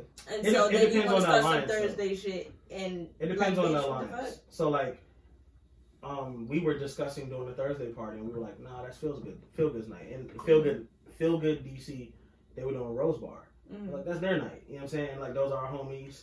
Like we typically would go there. Malcolm would get booked. Bacon would get booked. So Mhm. I've been booked a few times there. Like Kels would, like they will book us. You know what I'm saying? So like we're not gonna step on their toes. They're niggas that got nights. But if we don't really fuck with you, we We'll take take you it. tonight. we on the hills. Is there like beef within the? It's not promoter beef. streets? It's just if we're not friends with you. Okay. I feel like that's in every industry though, on like a day type shit. Yeah, because there's even been Because it's parties. only 7 days. There's been parties that have tried to. and it's a lot of motherfuckers trying to get them 7 days. There's been parties that have tried to do Tuesdays and then they get smoked. Like if you're like, nah, we kind of. For what it's worth, I went through that when I was trying to figure out what day I was going to drop the podcast. I looked at like other days that people drop theirs. Mhm. I was like, oh, you drop Tuesdays, you're a little tough. Monday, you're a little weak. Yeah. Wednesday, all right. We might be able to go back and forth, but And now I'm kind of looking at these days again. Now that I see the numbers, You like, can- I might be able to take your You can day. see that. You can see that with like Big Chief. Like Big Chief, we would have maybe I think second Saturday, and then first Saturday would be Throwing Shade or something like big, and then Rock Creek would have Sunday, and then Oh, Rock Creek was cool. the set. So the Wave and the set would have the R&B party on like the third Saturday of the month, and then fourth Saturday would be what was the other joint? Baby Girl. So like The market. You got to know your market. And When you but get we're into a all business, we're you have all to know your friends, market. so we would never try to compete at another venue on the same night. We all used the same venue and had a schedule. So Okay. every Saturday there was a different party. And also that helps your numbers too, Diplomacy. because Yeah. if I don't take your night, that means when I come in, you gonna support me, and on Yeah. the back end of that, I can support And you. it As was opposed funny to if we all because- infighting and shit. Yeah. Now we all It's a losing. We limited all amount, losing people. right. It's so funny because when I look back at my stories and shit, I'll look at my story and I'll be a Big Chief and I'm standing on a stage while Malcolm or DJ Money or I'm DJing or Spencer Tracy or Bacon or Farrah Fawcett or whoever DJing. I'm like, I don't know what show. I can't tell what party I'm in because we're I'm all just there. at the party. Everybody in that. We just motherfucker. there. Like we don't know if this is the only time you could tell if it was trap karaoke, not trap karaoke, crank karaoke. And then Walt's there hosting, and you can tell like the go-go band and shit. But like otherwise, I don't know what party this is. This could be the set. This could be Joy Club. This could be Baby Girl. This could be what was the other joint? Throwing Shade. This could be Crack and Craig. Rhythms. Whatever. It could be any party. What day does Tequila Talk drop? Tuesdays, right? I don't remember what day. I think it's Tuesday. Trying to come I'm on on that your heels. Because they kind of drop visuals clips randomly. Yeah, no, I think don't they remember drop. what I'm day. pretty sure they drop on Tuesdays. Because I remember I was going to drop on Tuesday Let's go for like a walk. Turn Up Tuesday thing, and then I picked Mondays Like a because I walk- saw walk because down. I fuck Yeah, with but Walk. like, no, but I will say if this like when we left Velvet was trying to find something. Like they were like grabbing random collectives and they were like, yeah, we gonna compete with you. Like they weren't. Yeah, I remember trying to go to. I used to go to Velvet as the pregame to go to. What was funnier on is Tuesdays. they hired promoters and the promoters like would hit us up. Yo, can we book y'all? And no, they we got a Tuesday party. no. We would. So what we would do is. Oh, y'all trash. Whatever the answer for that is crazy. What we would do is we wouldn't promote their event, and they would pay me, or they would pay Malcolm, or they would pay Bacon, or pay Kels, and we would alternate. So like, say Kels starts at Velvet, and then I start at Cloak, Oh, y'all trash. and then I finish at Velvet, and Kels finish it. We would literally pass each other. We would pass each other on U Street going to the other venue. But Cloak would be packed, and Velvet would be like, that's crazy about y'all. how? Anywho's. Okay, man, it's dog eat dog out this bitch. Hey, bro. look, man, let's get the fuck out of here, bro. So, let's do support a sister. We gave y'all what y'all should do if you want to start a business with your friends. So, if you decide to fuck that one up, that is not on us. We gave y'all the keys, we gave y'all the pros, we gave y'all the cons, we gave you everything that you need to start a nice little business with your motherfucking homies. So, if you got a nice little brainstorm situation with you and your mans in them, listen to this episode, run it back, realize what the pros could be, realize what the cons could be, and make sure that you put everybody in the position that they need to be to make your business successful, and still do it with your homies. Take all of your friends to the top with you. Don't leave nobody behind. When they tell you, hey, yo, we can give you the bag if you just leave Yoko and Marauder back, and we just want you. Don't take that deal, bro. They gonna still fuck you. Don't even worry about They it. gonna fuck you. They gonna No Vaseline. no Vaseline, bruh. Take No your coconut friends with you to oil. the top. You need people looking over your shoulder, because once you get to the top, motherfuckers is gonna try to take you down all day, every day. You need your friends there to really hold you down. But we're gonna do support a sister today, and hopefully these sisters also have people in their camp that they can believe in, and they will all take their girlfriends, boyfriends, whatever, to the motherfucker. Podcast for another time. Would you take your significant other with you to the top of the business? So, I am going to go with, for my supporter sister, I'm going to do Juicy J. This is going to be a little difficult, guys. Again, the link is going to be in the bio, but I'm still going to spell it out for y'all because I love to waste time with this. Underscore JUIICY.J, Juicy J. So she has a podcast. It's called The Juice Podcast. If you guys want to get into, like, you know, not so much this, but a little more spicy and sexy things. Her last episode was What Makes a Girl a Freak. So that should kind of let you know how that podcast goes. So if you guys want to check her out, it's called The Juice Podcast. You can follow her on Instagram at JuicyJ. That's underscore JUIICY.J. So I think what I'm going to do from now on, until I run out of people, Okay. every week my supporter sister will be a black woman in music. Okay. That's fair. And I'm mad at that. so this week I'm going to go with... Ooh, maybe that's what we should do. Maybe I should do a podcast. You should do music. And Tiff, what you want to do? We'll figure it out. We'll figure it So out. this week I'm going to go with a young lady named Xenia. Okay. She's a Kenyan artist. I actually met her in Kenya at a festival. I think I put her in the music joint last week, didn't I? Yeah. Mm-hmm. So this girl name is XENIAMANASSEH. She has music out now. My favorite project by her is her EP called Falling Apart. She has a new single. What kind of sound is it? I don't really know how to explain it. I mean, she's a I vocalist. don't know. Would that work though? Huh? Because if you do, because you're our music connoisseur every week too. So if you just do music for supporter system, maybe you should just do music. And just No, I'm just gonna pick a woman artist, whether she has something current or not. Oh, got it. I'm just gonna pick Say less. someone. But yeah, she has a single called Low Key, so check her out and follow her on Instagram. Yeah, she's always posting different types of shoots and concepts and whatever. So yeah, I fuck with her a lot.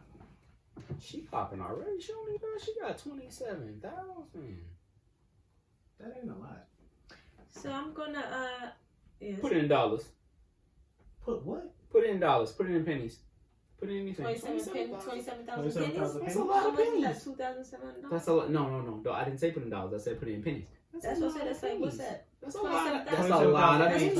That's Oh, it's not a lot of money. $2,700. It's a lot of pennies. I didn't say it was a lot of money. I said it's a lot of pennies. That is a lot of pennies. It's a lot of Yeah, That's pennies. at least like. That's a lot of 4 pieces of gallons. ice. yeah, don't drop it on the floor. It's a lot of mics. It's a lot of likes. 20. Okay, bars. Like I used to rap back in the day. Don't get me started. Yeah. Ah. So I'm gonna shout out Miss T Brown. Her Instagram is t.brown with 2 N's, BROWNN. I'm showing her One fitness of our brand. homies. Yeah, she The Pickles. Y'all did that one already? No, y'all didn't. Hey, Alright, look, let's look. do it again. You know what I'm saying? Love doesn't have a level. Let's You do know what it I'm saying? again. You don't have Let's Love level. don't got no levels. That's a bar. Let's do it Let's again. do it again. We doing PX Fitness? PX Fitness Wear. I mean, for this work, we didn't record that week, so this is fine. No? Still. Okay, well, boom, there it is. There you go. Turn up. Miss T Brown, PX Fitness. She got all your fitness shit. She's been on a great fitness journey Men and since women. 2015. She's been doing her motherfucking thing, eating healthy, being healthy, living healthy, wearing healthy. You know what I'm saying? Wearing So, healthy. you know what I'm Okay, saying? baby. So follow T Brown and get you a little sweatsuit from PX Fitness Wear. Actually, I might get this. This is nice, a nice baby blue. I'm fucking with the baby blue sweatsuit. It's very nice, very very very nice. Yeah. I also, Bird, nice. because I have shouted out a black woman, I'm going to shout out a black man because I love black men as well. Do you love us? I do love black men. Somebody asked me about that actually recently. Before you get in your bag, because I guess I also will shout out a semi-black man. Is he half? Semi's crazy. Here, we'll go semi-black. But Okay. so someone asked me why we only shout out black women, and I would just like to say, That's such a crazy thing to ask. why? Like, what's your beef? Because if we don't do enough, then we get. Who's asking that? Black men or black women? We ain't gonna talk about who asked the question. Was it a black man? But the point Was it a black man? the question Why are we talking was, about this? why do Why are y'all we only talking shout about out black women? I'm like, bruh, first of all, if you have Bro, why are we talking about this? if you have a business and you want us to shout it out, all you gotta do is come in here and be like, yo, I got a business, could you hold We me just down? don't put it during that. Never have I ever been like, black men are not welcome here. Like, if you got a business and you want us to shout it out, like, We shout out T. T. We shout out T, like, bruh. Yeah, no, hold on, wait. I wanted to shout out T. You didn't know I wanted to shout out T, but I said I had a black man. He was like, nah, we only do black women. No, what I said was not in Run this it back. segment. Run it back. I said not in this segment. I don't know This if those are the segment words is that you about used. in this segment is about black women. We can talk about the black men business at the top of the pod, the middle of the pod, the end of the pod. But when we talking about support a sister, we talking about the sisters. If you as a black man want to be supported S.A.S. on our podcast, bruh, then just hit me and be like, yo, I got a business. No, don't say that. No. If you're a black man want to be supporting this podcast, sorry. If we want to support you on this podcast, Oh yeah, okay, yeah. No, No, we're that's not true. doing That's true. that. You just We're not not about to doing send that shit and we just gonna throw it up. Unless you want But- to, like, you know, but, like, if you have split a- your payment 3 ways. If No, you, no, you're no. not. If you want to send the endorsement through with the bag, we'll No. take the bag. No. No. The point that Motherfuckers gonna be I'm promoting bullshit music and some more shit. the point. No, it's gonna get I mean, vetted. we gotta, It's getting that's what I'm vetted saying. still. It We ain't not just about going to- because we it ain't come through. hoes, you But know what I'm saying saying? is, I'll walk out of this bitch. I'm trying to figure out Nobody why going here. every Promoting time that motherfuckers try to support the black woman, motherfuckers be like, but why can't you support, bruh? If you do some cool shit, we gonna support some cool shit. Right. I might not shout it out, but I'm gonna buy it from you. I'm gonna make sure that you good. But the point that we are trying to make is we're trying to support a sister. Yoko wasn't always here. It was a bunch of black men on this joint talking shit. So the idea was we just not gonna talk shit about y'all. We want to also make sure that we support the women that are in our community because that is very important to us. That's what we do. Everybody else, y'all do what y'all want. But over here, we support black women, so we want to make sure we put black women to the forefront. So don't hit me and ask why we only support black women. Okay, and That's important to us. sidebar. What y'all think about the Zoe Banks situation? Her being a bruja? A bruja? Killing chickens and shit? No, you didn't see like what she like. No, I didn't.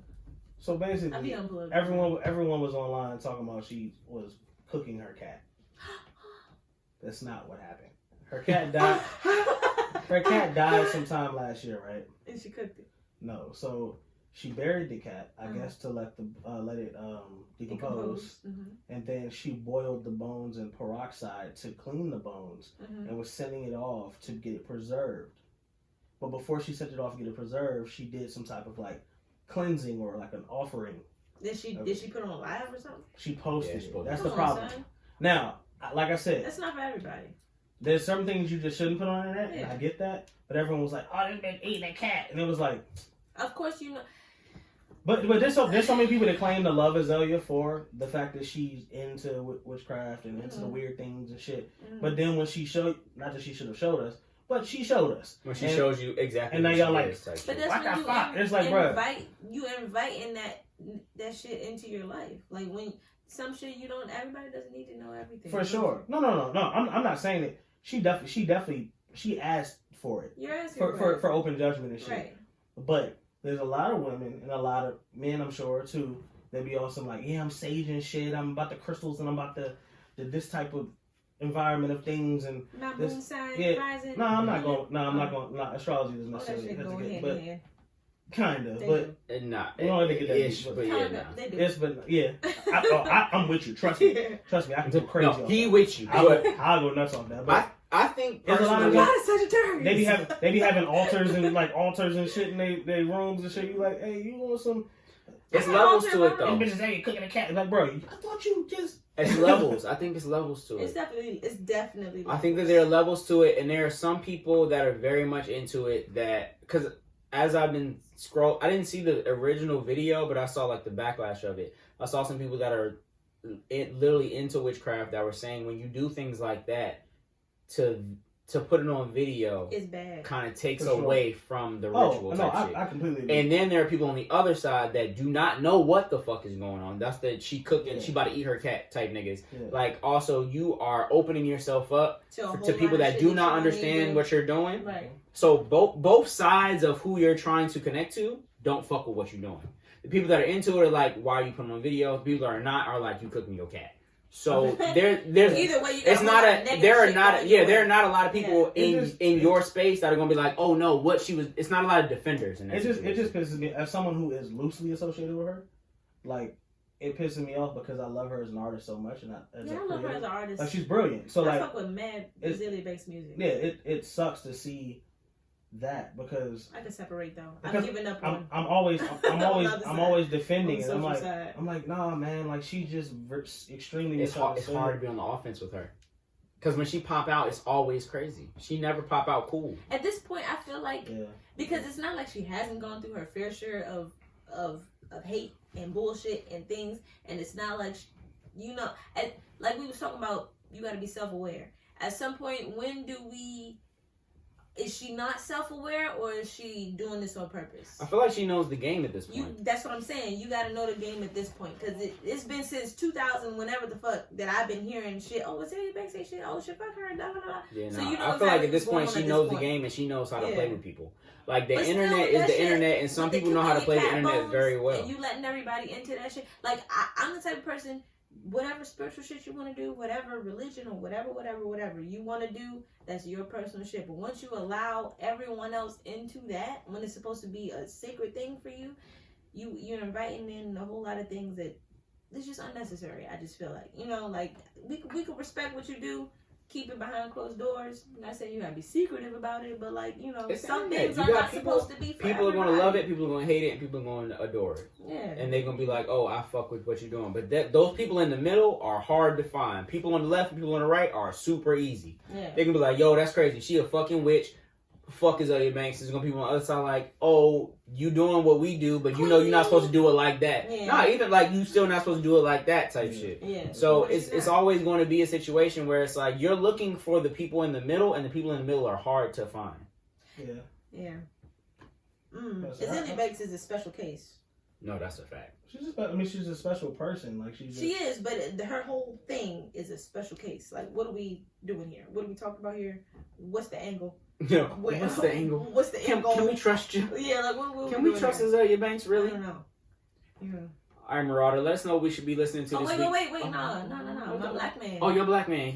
Give us your black man. Son. Yeah, okay. So I'm going to shout out my very good friend, Mr. Joseph Rollins. He has just created an app called Mansa Wealth. So what it is, this is coming up, Mansa, like Mansa Musa. Oh, got it. Mm-hmm. It's Mansa Wealth. This is coming on Monday, which is MLK Day, which is when he'll be releasing this. It is our podcast day. It all runs. MLK Day, you know what I'm saying? What's your name? Wait, give me the script. She might get fired on Monday. I don't like I gotta get fired because it's MLK Day and we also aligning because we all black and No. You kind of left us out. You was like, it's Monday. He dropping on Monday. It's MLK Day. And ain't no and we should have been first. Anyway, remember when I said I should have been first? I was see. Nah, we should have been first. But go ahead. This is a toxic work environment that you're creating for me. Tell us about Mansa. Wow. She better call HR on your ass. I'm about to call HR. We don't have an HR department. We don't got HR yet. So no, Rashid's HR. No, then I'm good. Anyways, so he's creating an app called Mansa Wealth. What it is it's an app where you can find black business because a lot of people would like to support black business, but they're not quite sure where to start, where to go to. It's either local or not. So it's kind of like it's just a hub. If you have a black business, if you own a black business, So black pages. Black. Okay, sure. If you're looking for black businesses to support, or if you are a black business that would like to showcase yourself, join Mansa Wealth. That's 2 weeks in a row that I bodied somebody's marketing. By the way, I just want to make that clear. If you need some help, holla at me. Okay. All right. But yeah, so right now it is live. Oh well, this coming out on Monday, so he'll be promoting it then anyway. So it works out. What is it? What's the platform that he's going to be It's well, his IG is Joe Rollins 22. His app is called Mansa Wealth. You can get it at mansawealthofficial.com. The IG for Mansa Wealth is Mansa Wealth Official. Yeah. But anyways, yeah. It's a great platform. I've already got a sneak peek of it. You can download it now.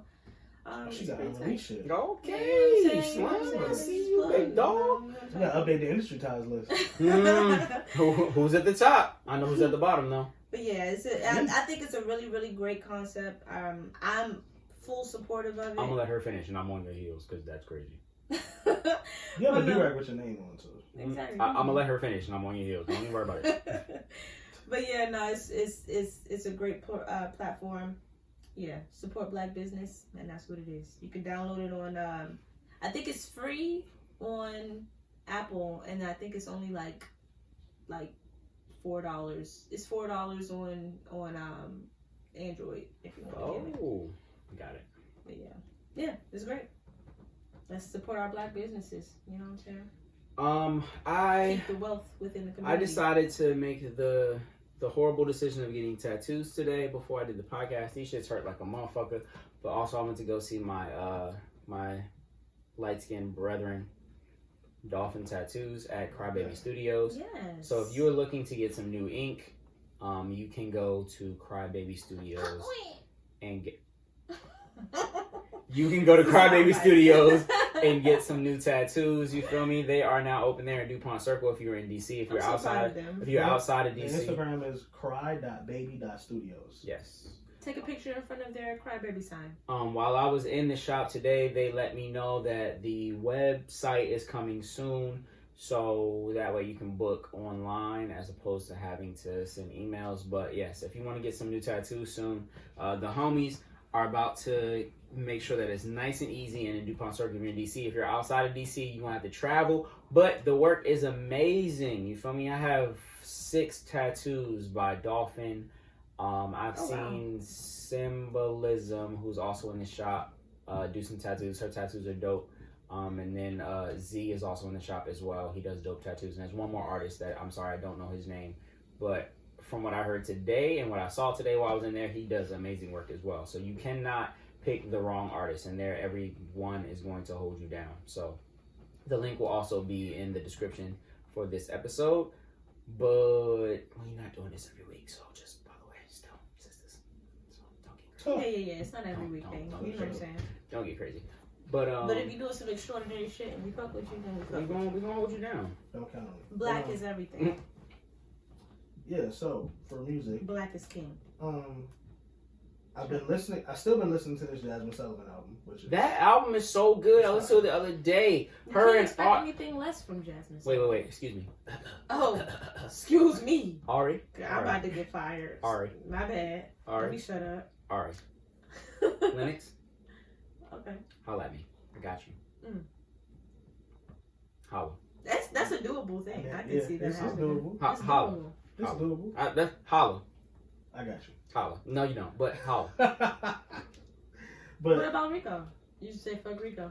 We gonna talk about it after the pod. so Ari. Holla. I've also been listening to an artist. His name is Amalay, African artist. It's Is that who you was playing earlier? Yes. Mm-hmm. OMAHLAY. His record called Bad Influence is hard. Been listening to that Division single. The deluxe comes out tomorrow. It Today? sure does. Today? It does. It comes out today. Nayo dropped a single. We're going on vacation. I just want you to know. I just want you to know. Oh, that's we cool. we listen to Division all the way we're there. also- If I cry, We're also don't turn the I'll ball. cry with you. we're also Oh, We'll no. hold hands. I've also been listening to I can't hold hands Van and Jess. drive. Van Jess has a That's new single. it.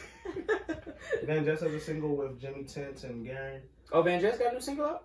called Curious is hard. Say this. Artist named Moray has a single. Dude that has his record Quicksand. Mm-hmm. He has a record called Big Decisions. It's hard. As a Banks drop, Six Flags. Big Six decisions Flags. are hard. Let's see what else. Big Oh, Decisions. I've been listening to The Boy. You know what I'm saying? The boy. Certified Lover Boy. Oh my god, the boy.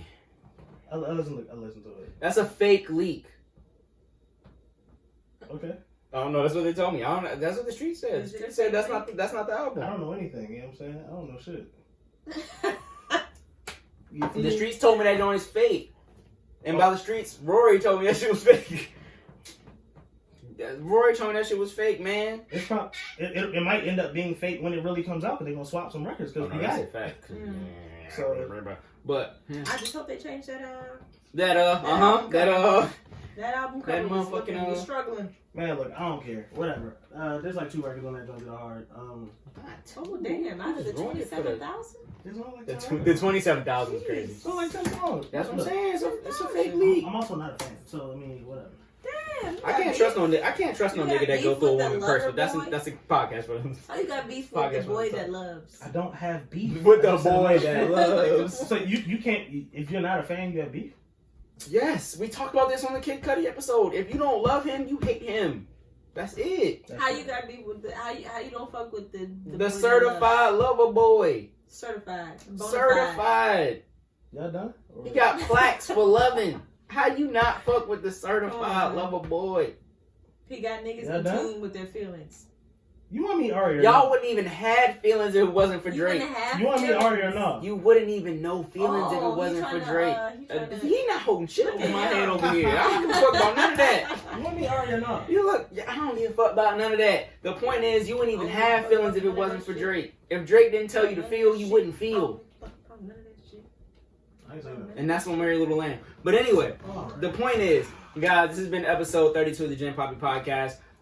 Point being, start a business with your friend. Just make sure that everybody is in motherfucking line, because shit can get a little crazy. And if it goes left, just know it wasn't your friends. It was the business. Keep your friends. Your friends are exactly who they thought you were and exactly who you thought they were. And Unless you they guys want can some fuck stay together. Yeah, unless they was just sabotage shit. Yeah. If they just walked in and was just unplugging Pulling shit cords. and just pulling cords and shit, that's not your friend. They was there to fuck you up. But the point is, otherwise, it just didn't work out, and you guys should still be friends and just come up with a new business. Businesses happen every day, but you don't gotta kill off your friend because the business didn't work. But we are with you guys each. And everybody that's in the DC area, all the black people, minorities, whatever, people that aren't with the bullshit, that the terrorists that invaded the Capitol, if you're not with that bullshit, stay your ass in the house next week. Like this week. And I was getting to that. Stay your ass. I was getting to that for sure. But I was to put a bow on what we talked about today. Just make sure that if you start a business with your friend, just make sure that that is your friend, number one. And number two, if it is your friend, do not leave them just because shit went left. Sometimes businesses don't work, and you guys can start a new business. Now, on some local shit, we here at the GPP are in the DMV. So if you're in the DMV or if you're visiting the DMV, just know that it is inauguration week and shit is going to get crunchy. We can't call it, but it sounds like it's going to get crunchy. We saw what happened last week.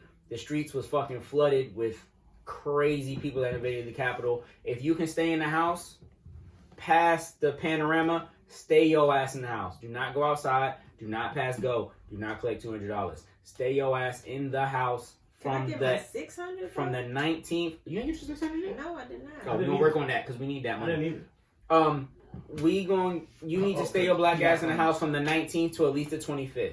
I would say the 17th. Just don't go in the city, please. Don't go in the city for no January, fun. The city is off limits. Just the whole Do not hang out in the city if you don't have to, because the We city already is going to be crazy. midway It through. has been crazy.